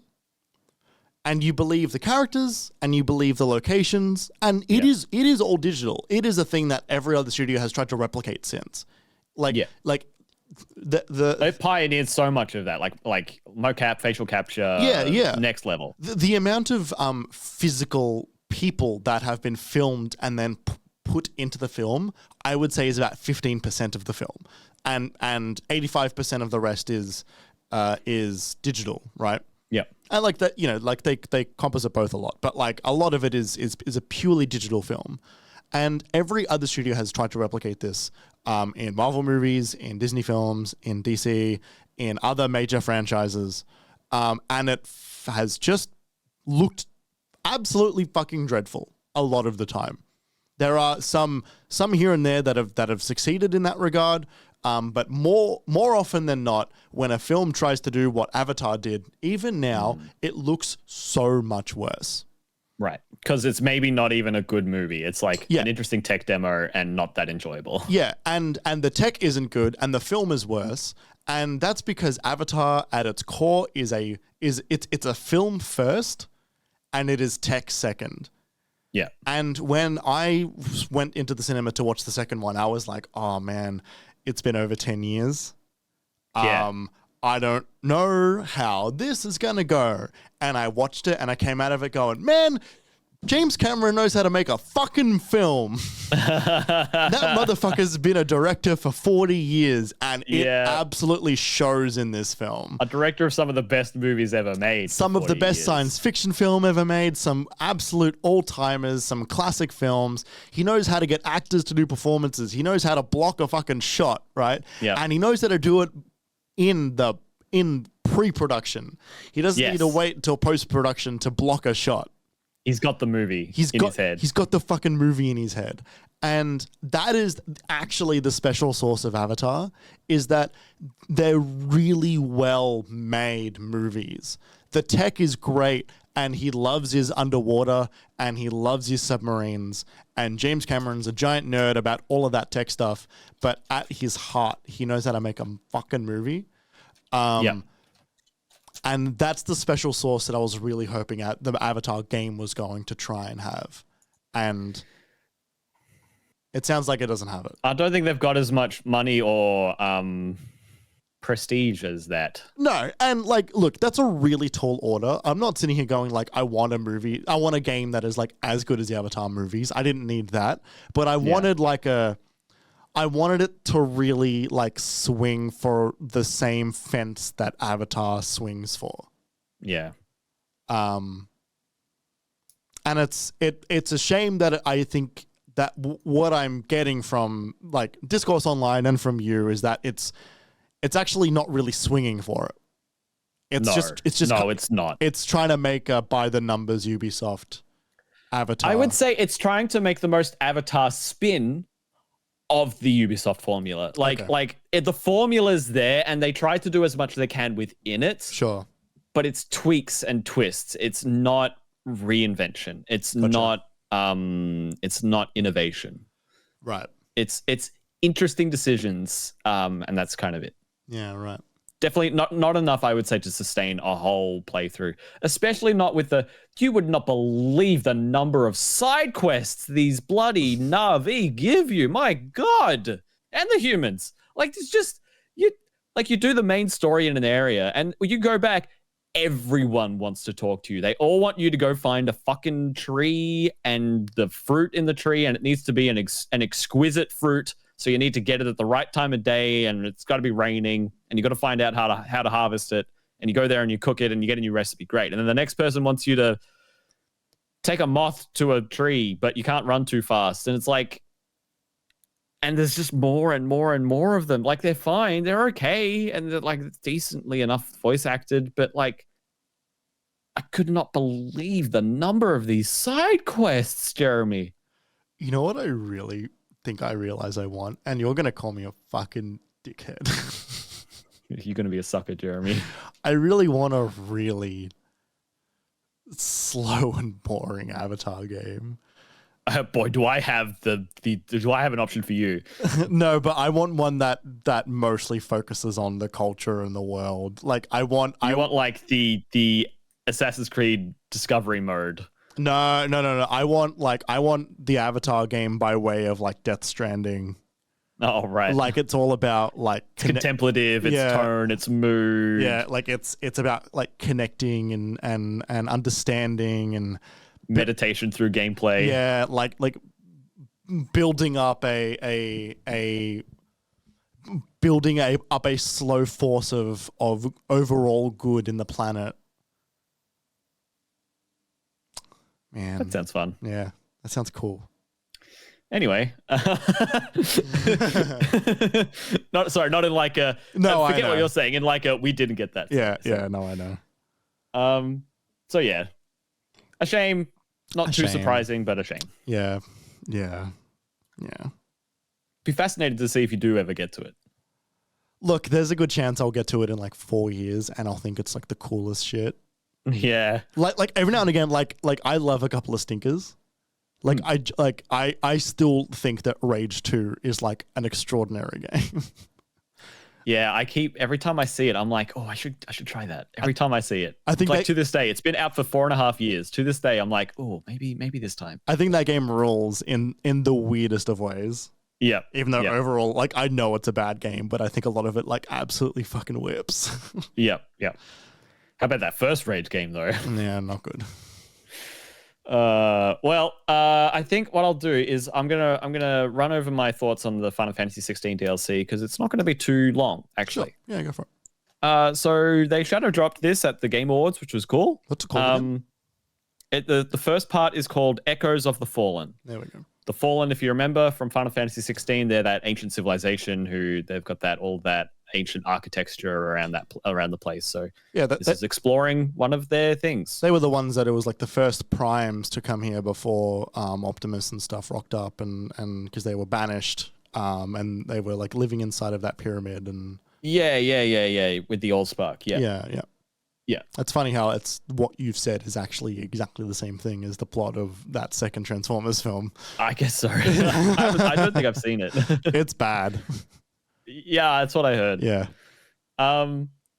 So it's not a super long DLC. It's only accessible in the point of time where you unlock the final mission and before starting the final mission, which is where any like the DLC only unlocks after you've done every main quest except the final mission. Well, sorry. In 16, when you beat the final mission, do you continue onwards? You get 2 saves. I mean, unless you save over your first one, but you create it. You can create a new game plus save, and then you have a save of that you did it, but here you are in the moment before you did it. Is there a chance that someone like me would have finished that game and then saved over my last save? I don't think so. I think you're prompted to make. I think they say in the text boxes when you start a new game, like, okay, hey, maybe don't save over your old one. Yeah. But I thought it was interesting that it's like it's not unusual for them for games to have like story DLC that requires you to be a certain percentage of the way through the game to access. But like 98% of the way through the game before you can access the DLC is interesting, especially considering it's not like it's usually either like midway through or like post game. Yeah. And this is neither of those. Yeah. It's an interesting spot. Yeah, usually it's like midway through, but you can access it no matter what. Right. Yeah, like a button you press. Yeah, or like Horizon when like you have to just reach a certain point and then the area unlocks. Yeah. Or Spider-Man I think is all post game setting. Because he talks to Miles in certain ways, I think. Sure. Anyway, it's kind of short. You go for a run around in like the open world for like 30-45 minutes. And then you enter a fallen structure, and that's the like one like mission, because you know how you'd be like in the world and you'd have your map, and then you'd start a mission, and you didn't have a map in those areas, and it would be like encounter after encounter, and those are the more bespoke level areas where you couldn't visit them again later. You've got a big one of those, like a really big one of those in this. And that's the majority of like the new enemies and environments. It's the bulk of the entire DLC, honestly. Mm-hmm. And what this DLC did a great job of was remind me about all parts of this game. What I mean by that, it reminded me of the things I like about it and the things I don't. Oh, okay. Because it's not different, it's just more. Right. I'm sitting here going, oh boy, I hope they give me some character moments that I thought were coming and never came. And they don't happen. They don't even come close to happening. And I even saw the perfect spot. Like, Jeremy, I don't know if you remember, in Rosaria, near the castle where the Rosfields grew up, there's that nearby Castle Phoenix Gate where the big event of the prologue happens. Yeah. But in between here and there, they mentioned a few times there's a spire. That's spoilers. That's where the DLC takes place. It's in that spire because nothing happens with that in the main game. Gotcha. From that spire, you ascend the spire during the DLC, and at one point you look out of one side of this like circular terrace, and there's like viewports on the side of the tower. You could just look out on into the Twins, and in one of these ports you can see Phoenix Gate, where the big event of the prologue happened, which, again, spoilers for the opening of the game, is actually just a fucking crater now. And you see that from like 1,000 meters in the sky. Yeah. And you're there with a certain character, a certain party member who was also there during that time. And I'm like, this is, you didn't play the game. So I'm being purposefully vague because it is a big pivot point of the story. I'm just going to leave it at that. But Sid? He's not at Phoenix Gate. Oh, right. Okay. Yeah. You're there with a character who's... I'm definitely thinking of an entirely different segment when you talk about the prologue, but continue. Oh, yeah. No, I mean the prologue, Yeah, not right. the... Yeah, right. Okay. I was like... No. They bring him back. You think don't you think I would have led with that? Don't you think the trailers would have led with that? I didn't watch the trailer for this. Sid's dead. Don't worry about it. Spoilers. Fucking anyway. It's like Ziff. Anyway, so like you're standing there with this character, and like the events of the prologue, I feel never get discussed. They never get reconciled. Like everyone moves on. And there's this moment where you can see it. You can see the effect it had. This megaton effect it had on the world in across. Like you can look at it. It's right there, and no one says anything. This is the land where these characters grew up, and they say fucking nothing. They don't say anything about it. I'm like, what are we doing here, guys? That's so funny. Come on, it's right here. They don't do that. That's hilarious. That's actually combat's great. That's actually so fucking funny. The combat's great. It's this game to a T. Like I said, like it's exactly what we got with the game. We get a lack of character moments for some bleedingly obvious material that I wish they would give even a surface glance to. And then we get plenty of other conversations about how, oh, what's up with these animals? Why are they here? I don't know. And we slowly figure that out. And we need that too. I don't want that to be gone, but only having that is very dry. Are there any women in this one? Yeah. Jill's around. Does Jill do anything, or is it just like the first game where Jill doesn't actually do anything? No, but like okay, none of so them it's the same do. game. It's just the same. Yeah, right. Okay. But like no one else does anything except Clive. Like it's really short. Right. How like it's like 3 hours. Like it's one mission. You know, like they're not reinventing the wheel. How much money is it? Like $15 for this episode. Yeah. $15. Yeah, for like 3 hours of brand new content. Let me say, it's good. It's good. If you like the game. Yeah. Right. They've got an excellent boss fight at the end. The music, my God, Jeremy, some of the music that they've added specifically just for this DLC. Oh my God, I'll find it and play it for you when I can. Like I might have to record it on my system and like upload it somewhere, but it's great. So really quick on the price. If the game is $125, yeah,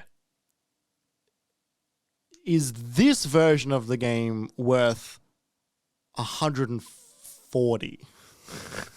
if you got as far as the final mission and you want more, yes. Okay.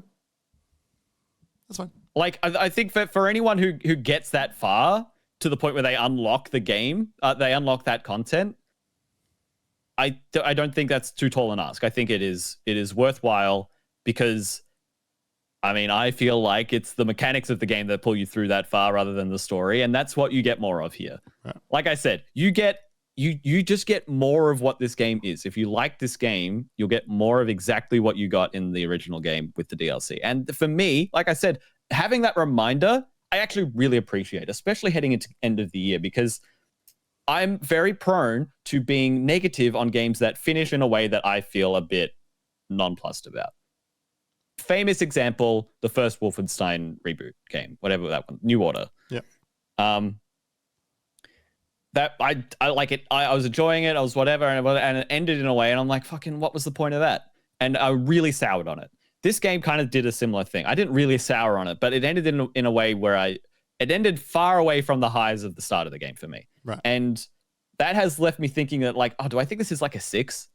But getting to play it reminded me that it's all of it together, the good and the bad. It comes together to bring it more into the middle of like an 8. Into like a 7. And I appreciate What? All of the, I thought it was like a 6, and I was like, oh god, that's quite low relative to like a big franchise. But remember coming back to it, being able to play all of it, it's definitely much closer to like a 6.5 or a 7. If that were the case, I would not say it was worth it. It's I think this is the smaller of 2 parts. In the next one, they've showed images. There's Rising Tide is what it is called. Thank you. They've showed images. You get access to new iconic abilities. There's going to be a new icon fight.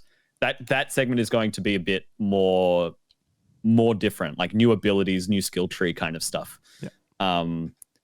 The icon stuff is the best part of 16. So yes, good. And I'm actually a little bit shocked they haven't led with that. To be completely frank with you, that they didn't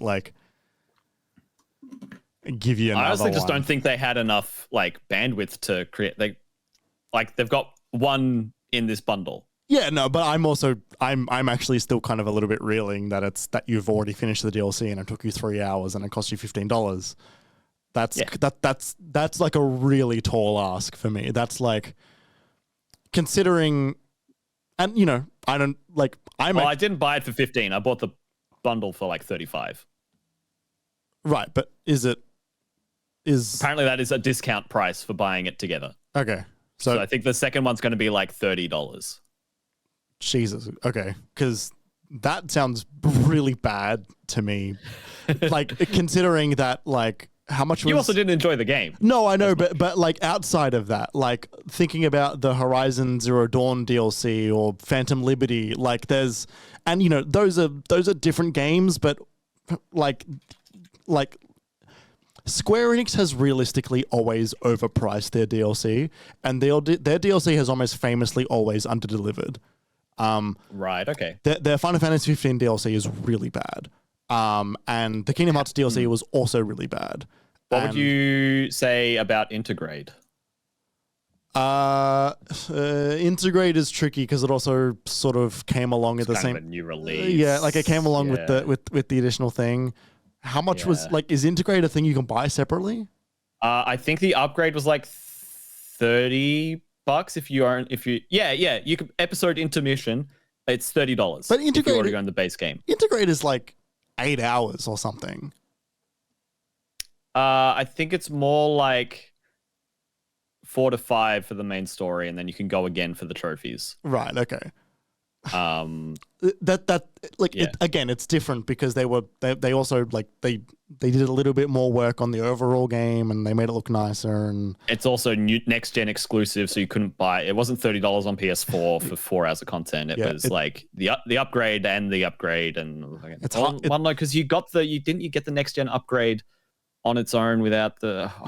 But that was a weird, like, if you own the game on disc, you get the upgrade, but if you don't, but if you own it digitally, you don't. But then they did it anyway. It was. No, it wasn't. If you own it digitally, you don't. It was if you claimed the PS Plus version, you didn't get the upgrade. Yeah, it was a whole thing. Until later. Integrate's its own beast. But like, it's also great. Yeah, but like, look, $30. That's half a. Again, it's not 1-to-1, but that's half a Final Fantasy XIV expansion. Like, there's a lot of like, sure. I don't like 3 hours. That's really short for them not to include an icon fight. No, there is a lot of good Clive combat fighting. Like, there are is that his last name? Multiple new bosses, and they're hard. Like, it's like, it feels like post game content, you know? Like, it matched where I was up to. It didn't feel like it was like, oh, this is just like mid game faff. Like, why am I bothering? It was like, oh, this presents a new challenge. This is giving me something, a new combat challenge I didn't get in the main game. I guess that's what you get in this. It's not just rote repetition. But yeah, you did mention Burning Shores and Phantom Liberty. Burning Shores is $30. Phantom Liberty, off the top of my head, is $45 or $50. Yeah. It's a higher premium, but it's still.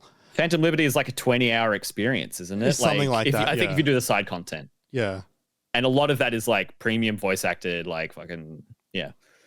So yeah, no, it's a good point. I can see the argument that that's too much. I think it's fine. $35 for the two of those. I'm more than happy to pay that and get what I get. The other thing is, I don't want it to be too long. I've spent 70 hours on that save. Like, I don't need a fucking 20-hour expansion for this. Right. Especially if they're not going to give me what I want. Yeah, right. That sounds overall great for you then. They gave you a little bit of shit as opposed to I had a great evening with it. Okay. The music slapped, and the boss fight was cool. The worst thing they could do for this game is make me stay here longer and have a hell of a great time. The worst thing they could do is make me think I would get what I want and then not give it to me again. Yes. Anyway, Jeremy, I pass the ball over to you. Speaking of a terrible time. Your words, not mine. I played the day before. Holy shit, it came out apparently. It came out. I spent 60 Australian dollars on the day before. Speaking of too much money.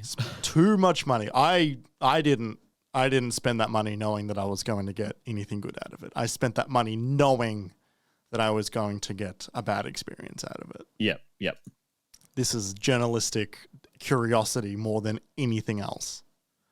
So I'm trying to figure out how much I talk about. The game is terrible. It's like really bad.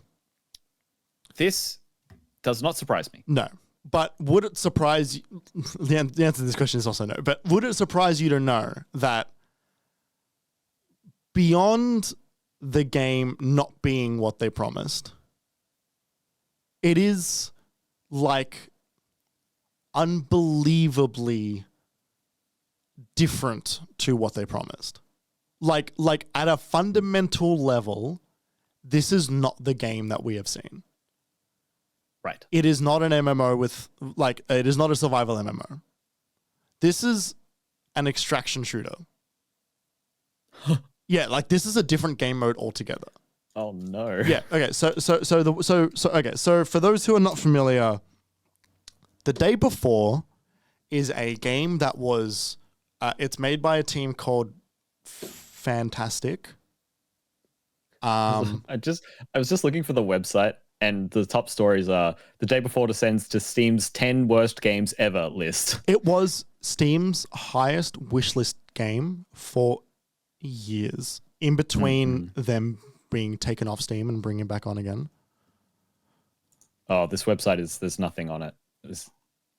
I don't know what I expected.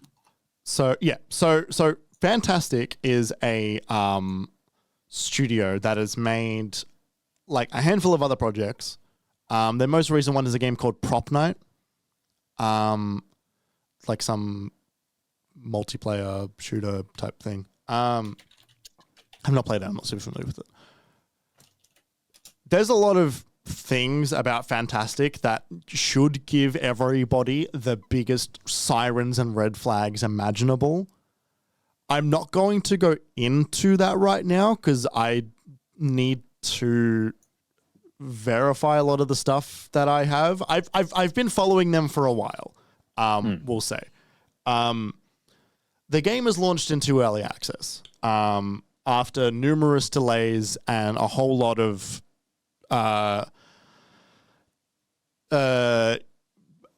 information posted by the developers that has a dubious legitimacy behind it. But at its core, Days Gone was promised to be the day before. Sorry. The day before. So like, and I'll get into why I keep misnaming the game.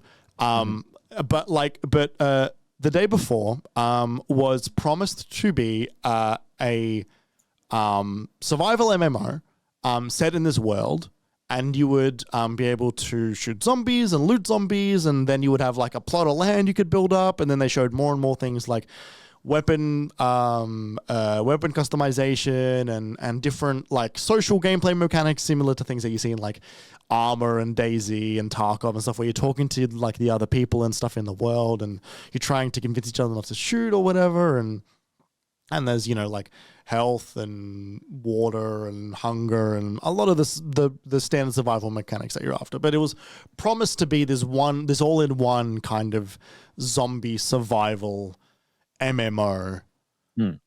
And that is not what this game is. Fucking hell. This is a game that when you start, you do the most basic of character customization.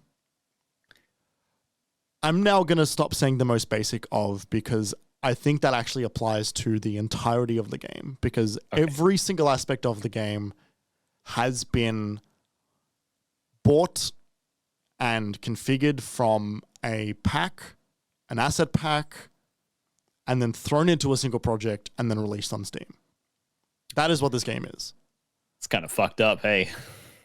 I don't even hate, like, intrinsically hate that. I don't think that games that are bought with asset stores are like lesser than others. No. But when you are promising a thing and you deliver something that is entirely different, that is when you are rightfully called out. Game Awards. Sorry. Are you okay? Do you need like some water? My water bottle's running out. Sorry, my throat's getting a little dry. Sorry. I hope it's okay. The day before, you start off with character customization, and then you wake up in an infirmary with a doctor, and he's talking to you, and then you do a whole bunch of basic like the Division knockoff things where it's like, go talk to this guy, go talk to this guy, go talk to this guy. Yeah, and then you meet everybody in this small little town, like that's like in a building, nondescript building that's got a bar and it's got an infirmary and it's got a sauna. Building town. Yeah, and it's a little community that has been built inside of this building. And you meet the folks that are there, the handful of NPCs that are fully voiced, which we'll also get to very soon. And then they introduce you to the plot of land that they've provided for you, and you can do a whole lot of placing down props, like a bed, a light, a table, a radio on the table. And then you go back to the building, and then they're like, all right, kid, like here's how to do weapon customization, and head on out there. And then you do what is in the game referred to as a raid, which you then go into the town, the open world, which is all of these things feel almost identical to the Division. That is how the game is structured, aside from the plot of land thing. You then go into the world. You have no objectives. You can open up your little PDA thing and you've got a handful of quests that have been like emailed to you. I recommend to anyone who's got a computer or a device handy, pull up. I've just pulled up IGN's first 22 minutes, and I'm just watching it while you describe things. You might mean the only 22 minutes. The full game, perhaps, is what they should call that video. Full game walkthrough. You then go into the town and you can like you get a couple of quests and they tell you to go to a place, and usually it's like, get a couple of things for the kids that we've got at the thing, or get some radios or whatever. And so you pull up this map and you walk all the way there. You maybe kill a zombie on the way there, or you try and avoid another player. And that's as far as I got. I tried. In how long? Couple hours.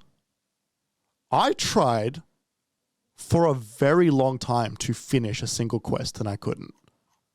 Oh, no. The objectives simply did not work. I don't know where they were. I couldn't find a single radio or a single thing for a kid. I couldn't find anything. And by the time I got anywhere close, I was then shot by another player. Oh, no. What's worse is that you wake up without any weapons or items. Oh, when you die in the like you lose your thinger. I don't know how to buy another gun. Okay. And so I was just fucked. Perhaps I missed out on the gun merchant. I looked for a gun merchant. I couldn't find a gun merchant. I could find like gun upgrading. Maybe there's a gun merchant that I missed. And that didn't solve the fact that even if I made my way over to the objectives without a weapon, which I did, I couldn't find a single objective.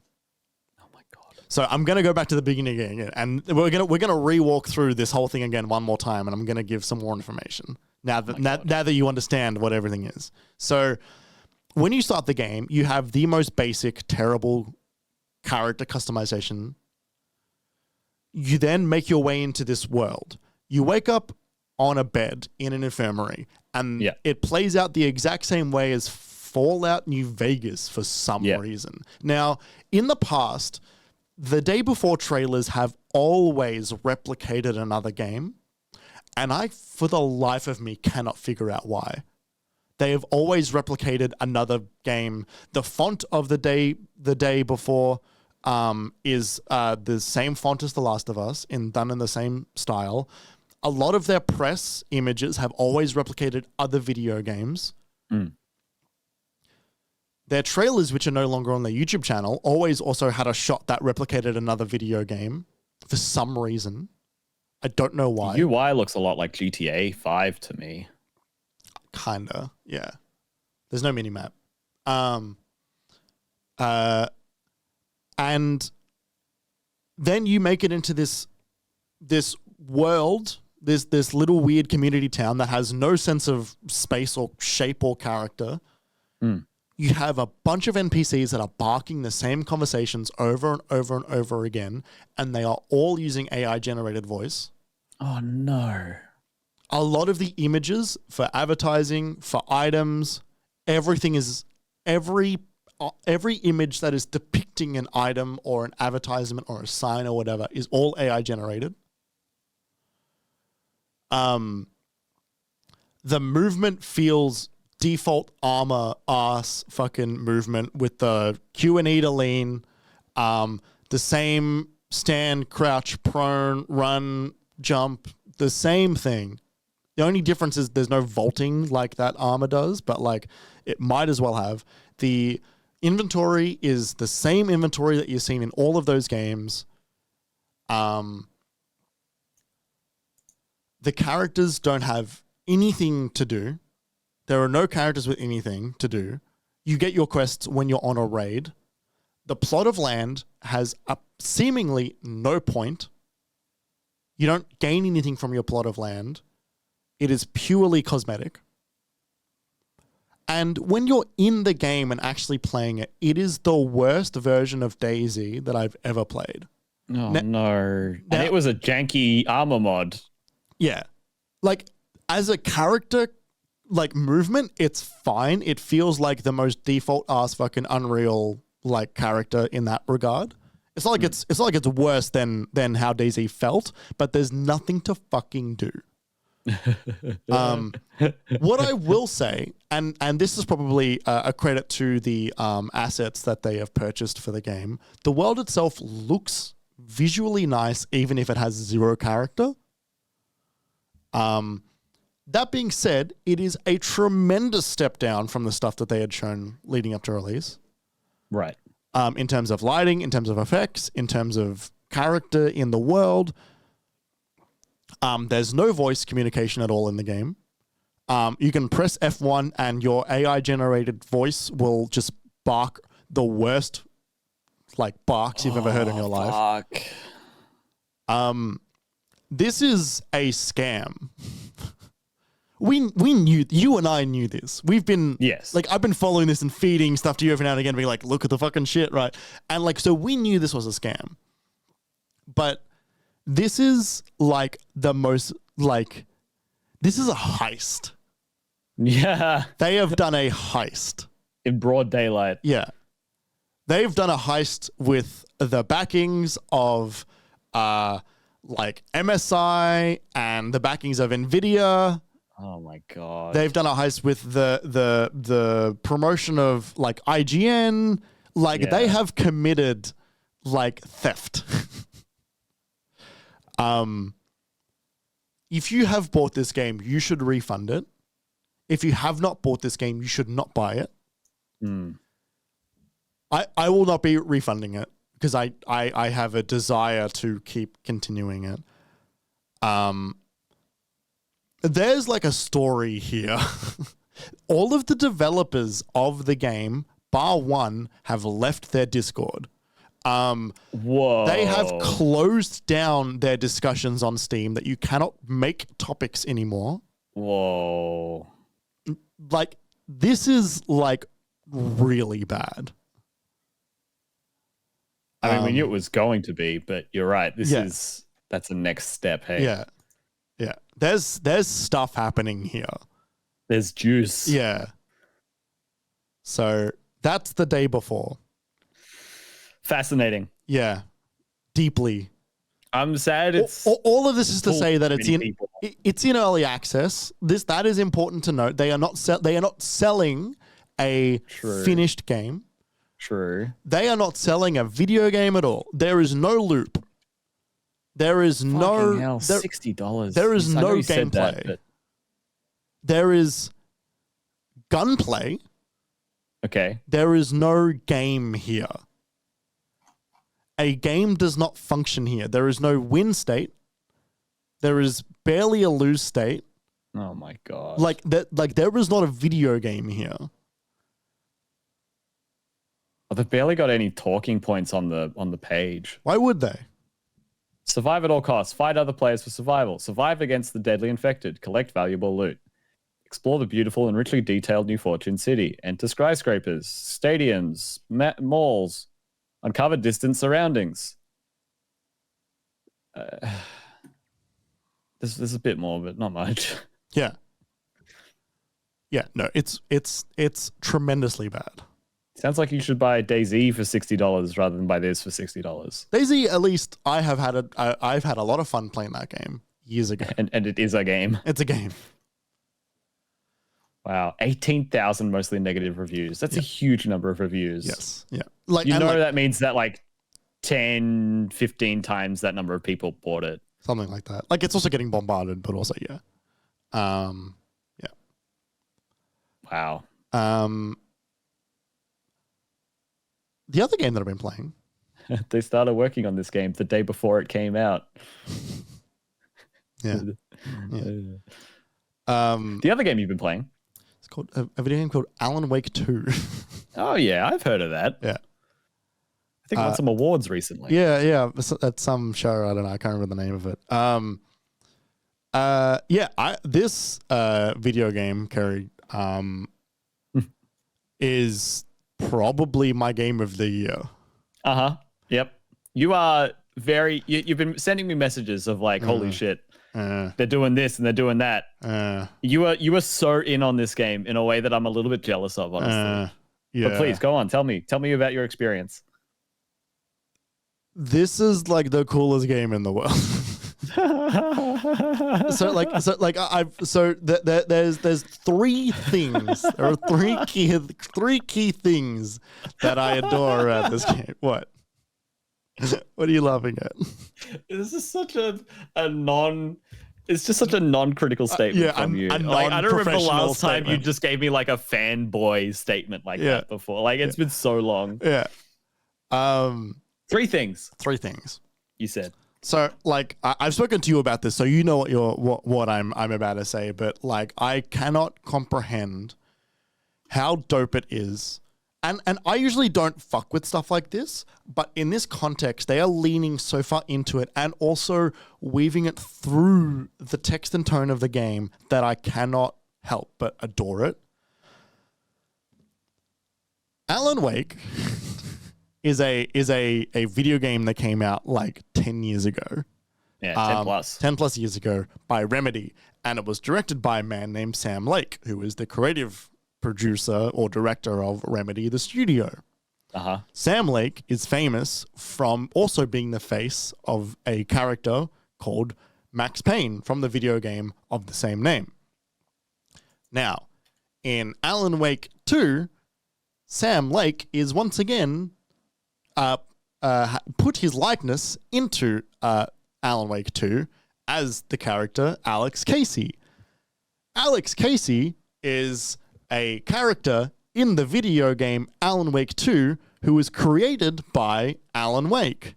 The author. The author of the books in the game's universe that are the Alex Casey series. Alex Casey's voice in the game Alan Wake 2 is done by the voice actor of Max Payne. Alan Wake's in-universe movie adaptations of his books that are known, the Alex Casey books, have a film adaptation where the main actor who plays Alex Casey is Sam Lake. Yep. Like literally in universe Sam Lake. In universe, they refer to him as Sam.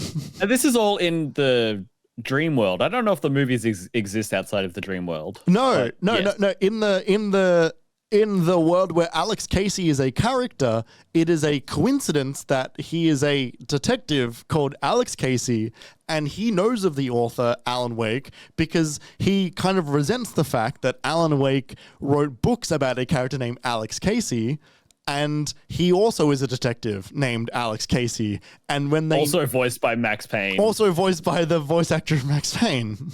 Also, like, physically modeled after the appearance of Sam Lake. Now that in and of itself is cool, but not the part of it that I love. The part of it that I love and adore with my whole heart is the fact that there's a scene where Alex Casey, the detective, not the one written by Alan Wake, meets Alan Wake for the first time. And they have this bizarre moment where Alan Wake is looking at the FBI detective, Alex Casey, in this weird, like, I created you sort of way. Like, he's looking at him going, like, you're the guy from my book. How am I standing here on this fucked up beach looking at the character that I created in my book? And the character Alan Wake is looking at the face of Sam Lake. The face of Sam Lake is looking at Alan Wake, who is the character that Sam Lake created. But Alan Wake is also the creator of Alex Casey, who he is looking at. Yeah. So, like, that whole, like, it's just good. That is so good because that is a thing that you don't need to know to understand why that moment is weird. That moment is weird without knowing that. Because you know, because you understand in this text that Alan Wake created some stories called Alex Casey, and then when Alan Wake is suddenly in the room with Alex Casey, like, you get that from Alan. He's looking at Alex Casey being like, wait a minute, like, and Alex is Yeah, Alex is giving him the look of like, oh, fucking this guy. Yeah, this guy who fucking has made everybody mock me because I'm also a detective named Alex Casey. But like, if you know that additional context, it like gives you another layer that is not required, but they are still directly talking to. But again, is not required to understand those scenes. That's true. And that makes it roll so hard. It's like, funny. I spoke to I showed Sam a scene from this game. Yeah. Because they kind of played a scene at the Game Awards from the game. This game has like a moment, and I'm still going to keep it vague. I don't know if we'll talk about it more, but I showed that scene to Sam because I had the save, right? Yeah. And that meant I was talking about it with Sam and how you had been saying these things to me and how you were saying like how it's meta narrative this and that and how that only spoke for me as a detail. Like that's a cool thing. And then I move on. Like it does very little for me. And I was talking about how you were like, oh, like, you know, like they've done this at Remedy and it's all this and like, can any other director do this? And how I was like calling you on that. I was like, I don't know. That's a bit like too like auteur theory, like meshed in for me. It didn't sit well with me. And Sam was like, Jeremy's right. And I'm like, oh. And that's as someone who Sam is a literature major. Sam understands and appreciates subtext, and I usually don't. So like, this is not surprising to me that it plays out this way, and that it washes over me, and it goes like 8 layers deep for everyone else. It only works in the context of Alan Wake being a writer and Sam Lake being a writer. Like that is like it is. You're right. It is like it's very specific. Yeah, like it is very specific, and it also requires, and you know, like again, I will agree with you that I also do enjoy pushing back on auteur theory and stuff, because we both agree that games are made by more than just one person. Like we know this, especially games this big. Yes. Oh my god, especially. But that being said, there is still a director's voice in a lot of this stuff, and when we had this conversation, like we were talking about these games, we're talking about like Druckmann's games versus, or like rather Druckmann's Uncharted or Druckmann's Naughty Dog games versus Hennig's Naughty Dog games. Talking about Kojima, especially, like he's obviously got a very strong directorial voice in his projects. And like by extension, like Cory Barlog, you know, he operates in that space. Sure, yeah. Nomura is another one. There's a level of like, like it's not auteur theory, but it's a clear direction from a singular vision, or a vision that is like brought together by a single person sometimes in this instance. And that, like, I think this works in this context because Sam Lake is a writer, Alan Wake is a writer. He's like, he's a very tortured writer. He's so exhaustingly tortured. So tired all the time. I mean, it's important. It's something that's really interesting with this game. Not only that it's a sequel that came out 13 years after the original, and there was another one in the middle there, but also the fact that at the end of the first one, he gets stuck in like a purgatory hell and doesn't see the light of reality until 13 years later. Yeah. And when the events of this game start to take place. That's fucking intense. Yeah. And for them to then do like American Nightmare, which introduces Mr. Scratch, and then do Control, which then like it very lightly teased Alan Wake, and then they did an Alan Wake DLC. That like they have like earned this momentum on Alan Wake 2. Yeah. And like, you know, talking about Alan Wake 2 as like as a magnum opus for Sam Lake. And there was a moment you and I were talking and you were like, I don't see how he's like that it like immediately directly involved or something. There was something about it. And well, I just get a sense that Remedy's a very team-based sort of effort. It's never felt to me like, oh, if it weren't for Sam Lake, the whole studio would look entirely different. Do you remember the response that I had to that? Oh, I don't. I just sent you a JPEG of Alex Casey's face. Yeah, you did. It was so fucking funny. Like he's literally in the game. Yeah, and he's there like... Yeah, it's pulling that face he does. And you said that, and I remember being like, you make a good point, or something. That's the other thing. He pulls the Max Payne face. That's more of a reference. But it's like... I also think it's like maybe the extent of what he wants to and can do, you know? Like, he's a director. He's not an actor. No, I know, but he's pulling the Max Payne voice... Sorry, the face, while Max Payne is voicing him in the world. Like, it's all... He wouldn't have done that if he wasn't looking at his work. And Shawn Ashmore is in it. Again, this is the other point. Yeah, like the attachment to Quantum Break. Quantum Break, not Quantum Dream. Quantum Break is that, like, Shawn Ashmore is here as well, and...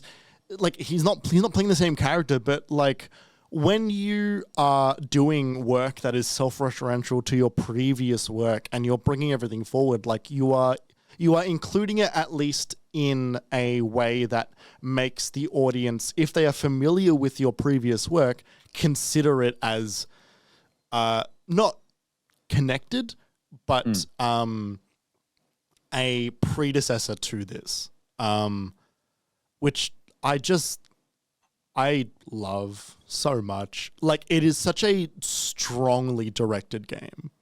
Like, there is, like, I've barely even spoke about the actual game Alan Wake 2, but like, there is so much, like, there is such a clear vision in this game that they are making the game that they have wanted to make. Which is so cool. They really swung for something, Kerry. They sure did. Undeniably. Not even in like a, and therefore it has merit kind of way. In like a, holy fuck, they swung for something and pulled it off. Yeah, yeah. Talking explicitly to the game part of it now. I really like the gameplay in this game. Like, for both characters. I like they're both. It's funny because playing Alan Wake 1 into 2. I'm glad I did, even though I didn't play a lot of it. I'm glad I did play Alan Wake 1 because they have put Saga in the position of Alan Wake from the first game, where Saga is the one that is exploring these woods and small towns and small town dynamics and reality.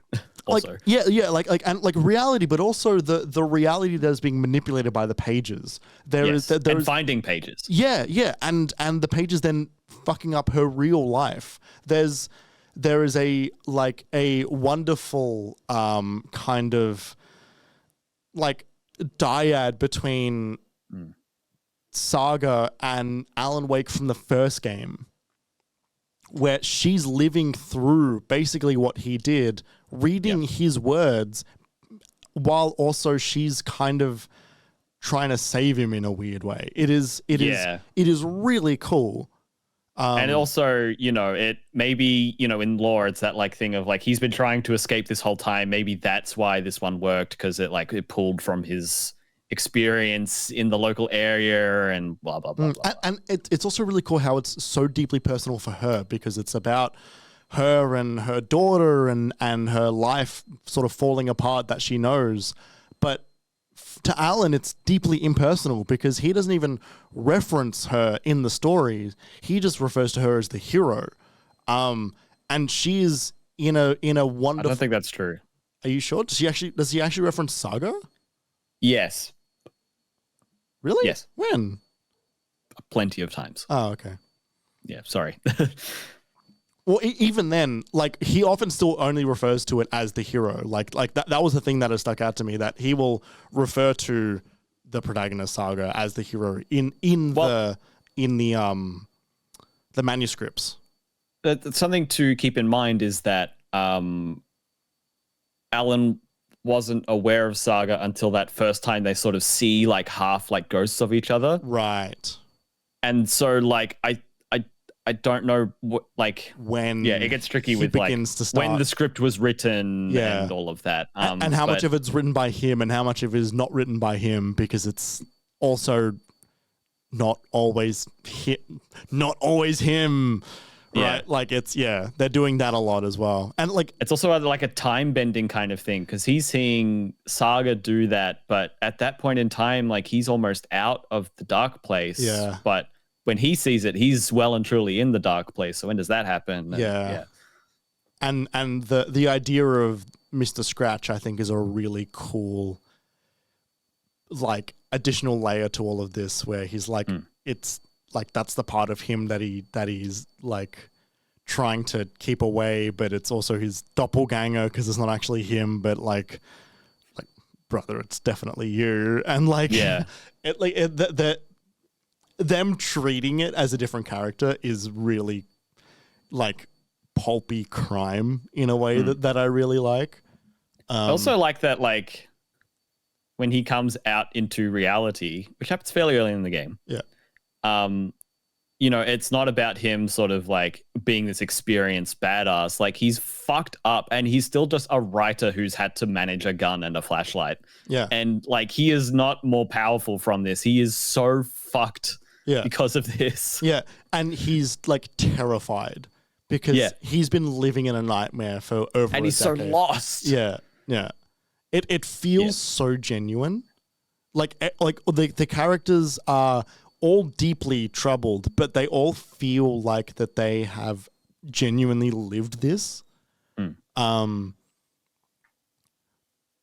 Which is like an incredible testament to the writing. Like it you don't get that often. You don't get like it is really hard to write a character 10 years after you've first finished writing them. That is such a difficult thing to do, and to pick it up and make it feel correct and cohesive. Like I was saying just before we started recording, the very first time you hear Alan's voice in the game is in this weird corridor thing when you're playing a Saga, and immediately Alan like jumps into like you know like the dark presence is coming, like I've been trapped in here for 13 years, and his performance, his way of speaking, his fear, but like his candor, it was this weird moment where like I had just played Alan Wake 1 and I hadn't even finished it, but I had this almost sense of nostalgia for him instantly, because they had recaptured this character, like, and they didn't give it to you immediately. You wait like 2.5 hours before you really get him. Yeah. More if you're thorough like I am. Yeah, or if you're struggling with the game at any point. Like I was. Yeah, like it's like if you go through like a big section before you finally see him and hear him for the first time. It's not like a prologue, it's like the first chapter. Yeah, yeah. But like it was this weird like, oh my God, like I've missed hearing him because he's so specific. He's such a specific character. And the live action stuff on top of all of that, like it is so cool, and it is such a like I genuinely feel like Alan Wake 2 is actually pushing the medium forward in a way. I have to say it's one of the best cohesive uses of FMV. Like I love seeing that applied in the modern day, but not just because like it's neat, but they do such a fascinating amount of cool shit with it, like over and over. They really utilize it as a tool in the medium. And they've used similar techniques in Control, where like they would do the funny like overlay of a real person silhouette sort of thing. They would do that in Control a little bit, but like they use it to tremendous effect in this game. Like the amount of different characters, and you're so used to the animated version of them because you see them in the world and you see them doing things, and then suddenly like you're getting a completely realistic, and it's funny because the realistic versions almost look uncanny because your frame of reference is the animated versions of the characters, suddenly getting the live action versions of them, it's got this bizarre effect where like the and again, this plays into the themes of the game. The real versions of the characters, feel fake because I'm so used to the animated ones. And that plays directly into the themes of the game about what is the real version of anyone and all that stuff, which is so good. And so I think that this game is actually like creating not a new genre, but like a new style of storytelling in games because of the way they've used the different like types of visual medium, I guess. It's fucking cool. It is cool. It's fucking cool. Jeremy, how do you find the gameplay? I really like it. I'm enjoying fighting, like, because the like fighting enemies as Saga, fighting enemies as Alan, like they are different, but they share a commonality of like, you know, like the flashlight and like then, the mechanics. Yeah, and then like bang bang bang. I think that they feel different enough that I really enjoy swapping between the two. Like I enjoy doing an entire segment where I'm like, I kind of just want to like fight cultists, and I know what that is because if I ever see an enemy as Saga, I know they're like real. In a way, like they're a real threat. And so, as opposed to having to figure out which shadow is even a threat in the dream world. Yeah. And so I think that allows neither of them to feel super like stale or overdone for me. Which is a thing that I did find in Alan Wake 1, where like I was kind of like every enemy was a real enemy, and it got like a little bit tiring at times. I'm like, oh fuck, they're over there. I'm just gonna hopefully run around them and hopefully they don't catch up to me, and I'm just gonna try and make it to the next. Like Alan Wake 1 was all about just making it to the next light post. Whereas I've not found that nearly as much in 2. It's like life, like the lights that are the safe zones in the game. They are important, but they are not like, they're not the Dark Souls bonfires that I just need to fucking make it there. The survival mechanics I'm finding are tuned quite well, where like I am usually close to running out, but I'm never all the way out. And if I am all the way out, like it's because I fucked up and I accidentally did 16 body shots when I should have done like 3 headshots. The thing that I'm not utilizing as much is the like the shoebox mechanic of like transferring items back and forth. Yeah, and I probably should be, but I'm not, and I might just. Is your inventory filling up? Filling up enough. I did run out of space as Alan, and then I found the shotgun, and I'm like, oh well, I've now got too many things, and I need to figure out. I did the same thing, yeah. And so and then I was like, should have put shit in the shoebox. But that's a lesson I've now learned, I guess. Like I enjoy the mechanics. Dying very often? Maybe like once an hour, maybe a little bit more, maybe once every like 40 minutes. But it's not like every time you don't feel punished. Like it's punishing. Like sometimes it will send me back a fair way, but not. Usually when I've died, it's like, oh, I sure did run for that exit without considering that there were actually 16 goons nearby, which I should not have done.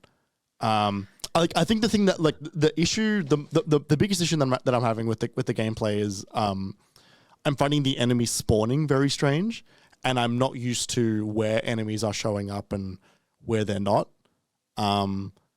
Like as both Saga and Alan, I'm finding like weird, like, oh, like I thought I cleared out this area, but they're back again, but they're not over here. Whereas then Alan, I'm like, okay, I'm in this decent area and these like cities, skyscraper areas that there's no enemies, and then there's a bunch in the next chunk, and I don't really know why.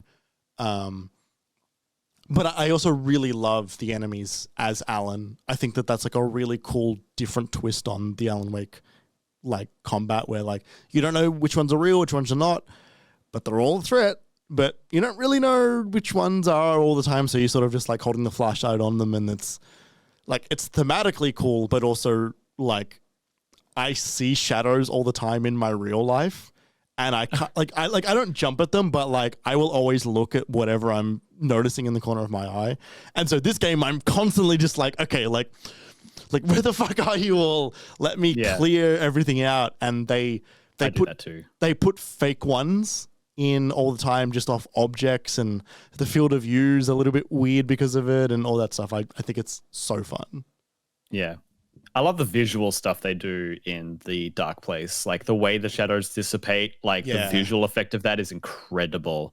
Or the black and white spots that you line up that creates that like eclipse effect. There's so many cool like supernatural effects that they create within this hyper realistic setting that they've made. Like it's a very visually striking game. The design is awesome. And even just the fidelity is fucking stunning. Like, isn't it? It's such an incredibly good looking game. Like, it's outrageous on new RTX cards. Yeah, I've seen gameplay of it on there. It looks incredible, and like even on current gen consoles, which like they're not they're not like weak machines, but they're not 4090s. No, totally. It looks great on. Yeah, I'm having a great machines. time on PS5. Yeah, same. Like on an Xbox, it looks incredible. And like I've watched the Digital Foundry for it as well. Yep. It's wild how good it even looks on Xbox Series S. And like it runs great everywhere. It's not 100% perfect everywhere, but it fucking might as well be. Yeah. It's a far cry from like Jedi Survivor. Totally. Yeah. I had an interesting experience with the game this weekend because I said to you a few days. I think we were talking. I said, "Oh, we know there's a performance at the TGAs based on something that happens in the game." Yeah. I was like, "Oh, you should get to that part in the game before you watch it." And then I was thinking about it, and I said to you, "I don't know if I'm going to get back to it for Game of the Year." And then in my head, like I kind of go like, "Or ever." Like I don't know. I got to a certain point, and I was kind of like, I saw the game underneath all of the layers. Yeah. And I was like, fuck. It's not hidden. Like, it's very, like, it's a very obvious game in a lot of ways. Like, the game part of it feels very obvious. structured. It's like, oh, the bridge is out. I have to go through here. This is going to be my next, like, hour of gameplay. And I felt that and I saw that and I was just not in the mood for that when it happened. And I'm like, I'm out. Like I'm done for now. Yeah. And I didn't go back. But then when I showed Sam that moment, they were like, that was really, really, really, really cool. Like they loved it and they've been thinking about it. And like I've had the thing stuck in my head all week and like it was cool. And then Sam went to bed. We can say the song. It's out now. It's shown on a stage in front of you've seen it at TGAs. There's a musical kind of element. Like I've passed that bit in the game as well, and it's tremendous. Yeah. I really liked it when I played it the first time.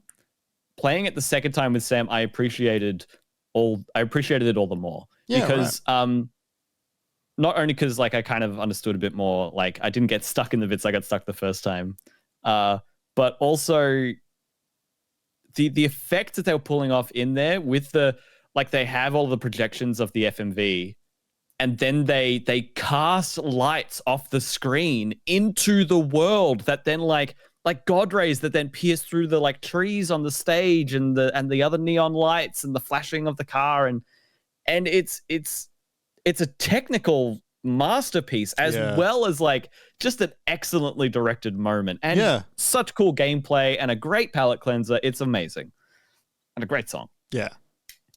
And so I played that moment and I'm like, oh, that was fun. And Sam's like, yeah, that's fun. I have to go to bed. I'm like, yeah, no worries. And I'm like, I'll just load up my other save. We'll just see how far I get. Yeah, right. And I played for 2.5. I was at the start of a whole Alan section, and I played the whole Alan section. And like, I was like, oh, I didn't hate it. Also, knocked it down to story mode, and had a great time. I didn't. I died once, and I don't know why. Yeah, right. So sometimes it was like a scripted moment, and like it didn't happen. It happened the first time and it didn't happen the second time and I couldn't change anything and how weird. There was like whatever, but the checkpoint was right there, so it was fine. Nice. And it was nice to just enjoy the game. And I was like, oh shit. I didn't think you'd come back into my life, but you did. Yeah. Oh shit, I enjoyed myself. Fuck, Yeah. what am I gonna do about that? Yeah. It's also like I'm actually like, and I don't usually do this that much, but I'm really enjoying exploring the world of most, like I'm enjoying exploring the world of Saga more than I am Alan. Like I really like being in the dark place as Alan, but I really enjoy getting from A to B as Alan, whereas walking around the woods as Saga, I find that exploration much more palatable, but also like appropriate. Saga's looking for clues. She's acting as a detective. I'm finding Alan's transcripts. I'm doing puzzles. I'm working at the cult, all that stuff. By the way, I did the section. I don't know if you've done the section with the cult float. Yeah, I did. I really didn't like that. I found that so fucking funny all the way through.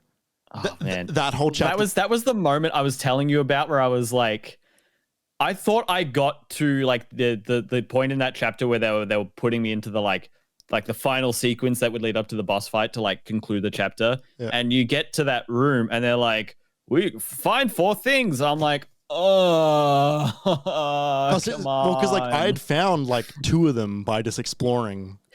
I had too, but like when I saw them the first time, I couldn't pick them up because they were like, yeah. Like they there's a tape player, for example. Yeah, and I'm like, I know where that is. I literally found it. Like, and now you're just making me go back through it, and I could have picked it up the first. I was actively frustrated. Yeah, but like, why would Saga have picked up a tape player? No, I know it's not about that. The thing is, like, I saw the game. It was like, that's why it was so obvious, and this is another section, and I felt padded. I didn't want to be padded. I was like, I've got a bit of momentum here. I've gotten into this area. I could do this. Let's go and re-explore everywhere I've already been for the last hour. Oh. Like it was just such a dead, like a flat tire. I was so like. To me, I was going through that being like, this whole thing is this is almost like a comedy section. Like that entire chapter is like deeply funny to me. I was like laughing the entire time. So fundamentally different experiences with this game. It was fascinating. So great. It was so especially funny. Because like we're not denying the quality of the game. Like we can both see it. Yeah. And I'm just enjoying it in a very different way than you are. And sometimes just not enjoying it when you do. Yeah, right. Yeah. I'm all for it. It's great. Yeah, totally. Yeah. Yeah, like that's kind of it. Like I'm still getting through it. I want to finish it in the next couple days. I don't know if I will, and that's fine. But I'll finish it after the fact. Something that caught my attention was when I was watching the Game Awards with Kind of Funny. They were showing that moment, and everyone was like, "Oh, this is the Alan Wake moment." And Barrett said to Tim, "You know what, Tim? This is an awesome moment in the game." And he said, "For me, I don't think it's even in my top 3." And I'm like, "Oh." Barrett said that. Yeah. No, not the game for his Game of the Year list. He says the musical moment is not in his top 3 moments in Alan Wake 2. Oh, okay. I understand what it is. That moment is great, and there's many more that are better. Yeah, right. Cool. Good. Excited. Maybe he's vibing with it the same way you are, and one of them is like the moment on the lake with Sam Lake playing Alex Casey talking to Alan Wake, created by Sam Lake, who created Alex Casey. Yeah. Who could say? Yeah, I think about that point a lot. I've got a funny thing for the post show. Oh, great. Yeah. Well, everyone, if you want to hear the post show, but you're not here with us live on Twitch, that is actually one of our Patreon benefits. You can find our post shows archived there on Patreon if you want to catch up with those after the fact. It's time to end the show. It's maybe well past time. This is the longest episode we've done in a while, but hey, we kind of knew it would be going into it, which is helpful. It's good when we know it's going to be this long. Oh yeah. We were preparing for it. Yeah. So hey, thank you so much for getting to the end of this episode with us. It's been quite a journey, hasn't it? I feel like I'm wrapping up like an episode of Bear in the Big Blue House. Do you do that often? What? Do you do that often? No. Okay. I'm not a bear or a moon. Hey, all, thanks for listening. Thank you for being here. We'll be back next week. It's bloody halfway through December almost. We're about to get to the end of year discussions. We are putting together some type of silly awards like we did last year. We're also going to be doing our thoughts for game of the year. It's going to be a whole thing these next couple of weeks. And then we will be going on some sort of hiatus for most of January. As we did last year, there's this plan for this year. Then we'll update you closer to when we come back. But don't worry about that for now. We've got at least 2 more episodes in the tank. If you want to follow us so you don't miss an episode or a live stream, you can go to MiniMapAU, at MiniMapAU rather, on social accounts. You can follow us individually as well. Jeremy, where can they follow you on Twitter or other places? At Obi-Wan-Jez on everything that isn't Blue Sky. And on Blue Sky, you can follow me at jeremy.minimap.com.au. You can follow me at KJPalmer_24 on Twitter without the _24 on Blue Sky. And by the way, if you want to find Minimap on Blue Sky, it's just the website name, minimap.com.au. That's how you find us on Blue Sky.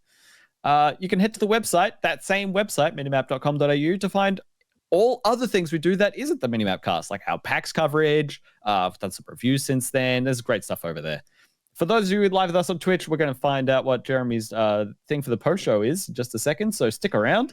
For those of you listening or watching later, if you could give us a positive rating if you enjoyed this show, it would help out so much. It would go a long way, and it just takes a couple of seconds. Lastly, just as I mentioned before, patreon.com/minimapau if you want to help us out. It's $5 Australian. You get 24 hours of early access for all episodes of the Minimap cast. Things like archives of the post show, things like our watch along reacts, which we're going to record more of from the desk soon. Look forward to that. Thank you so much for listening. We're going to get out of here. Have a good week. Enjoy your December, and until next time. Seems like we've just begun when suddenly we're through.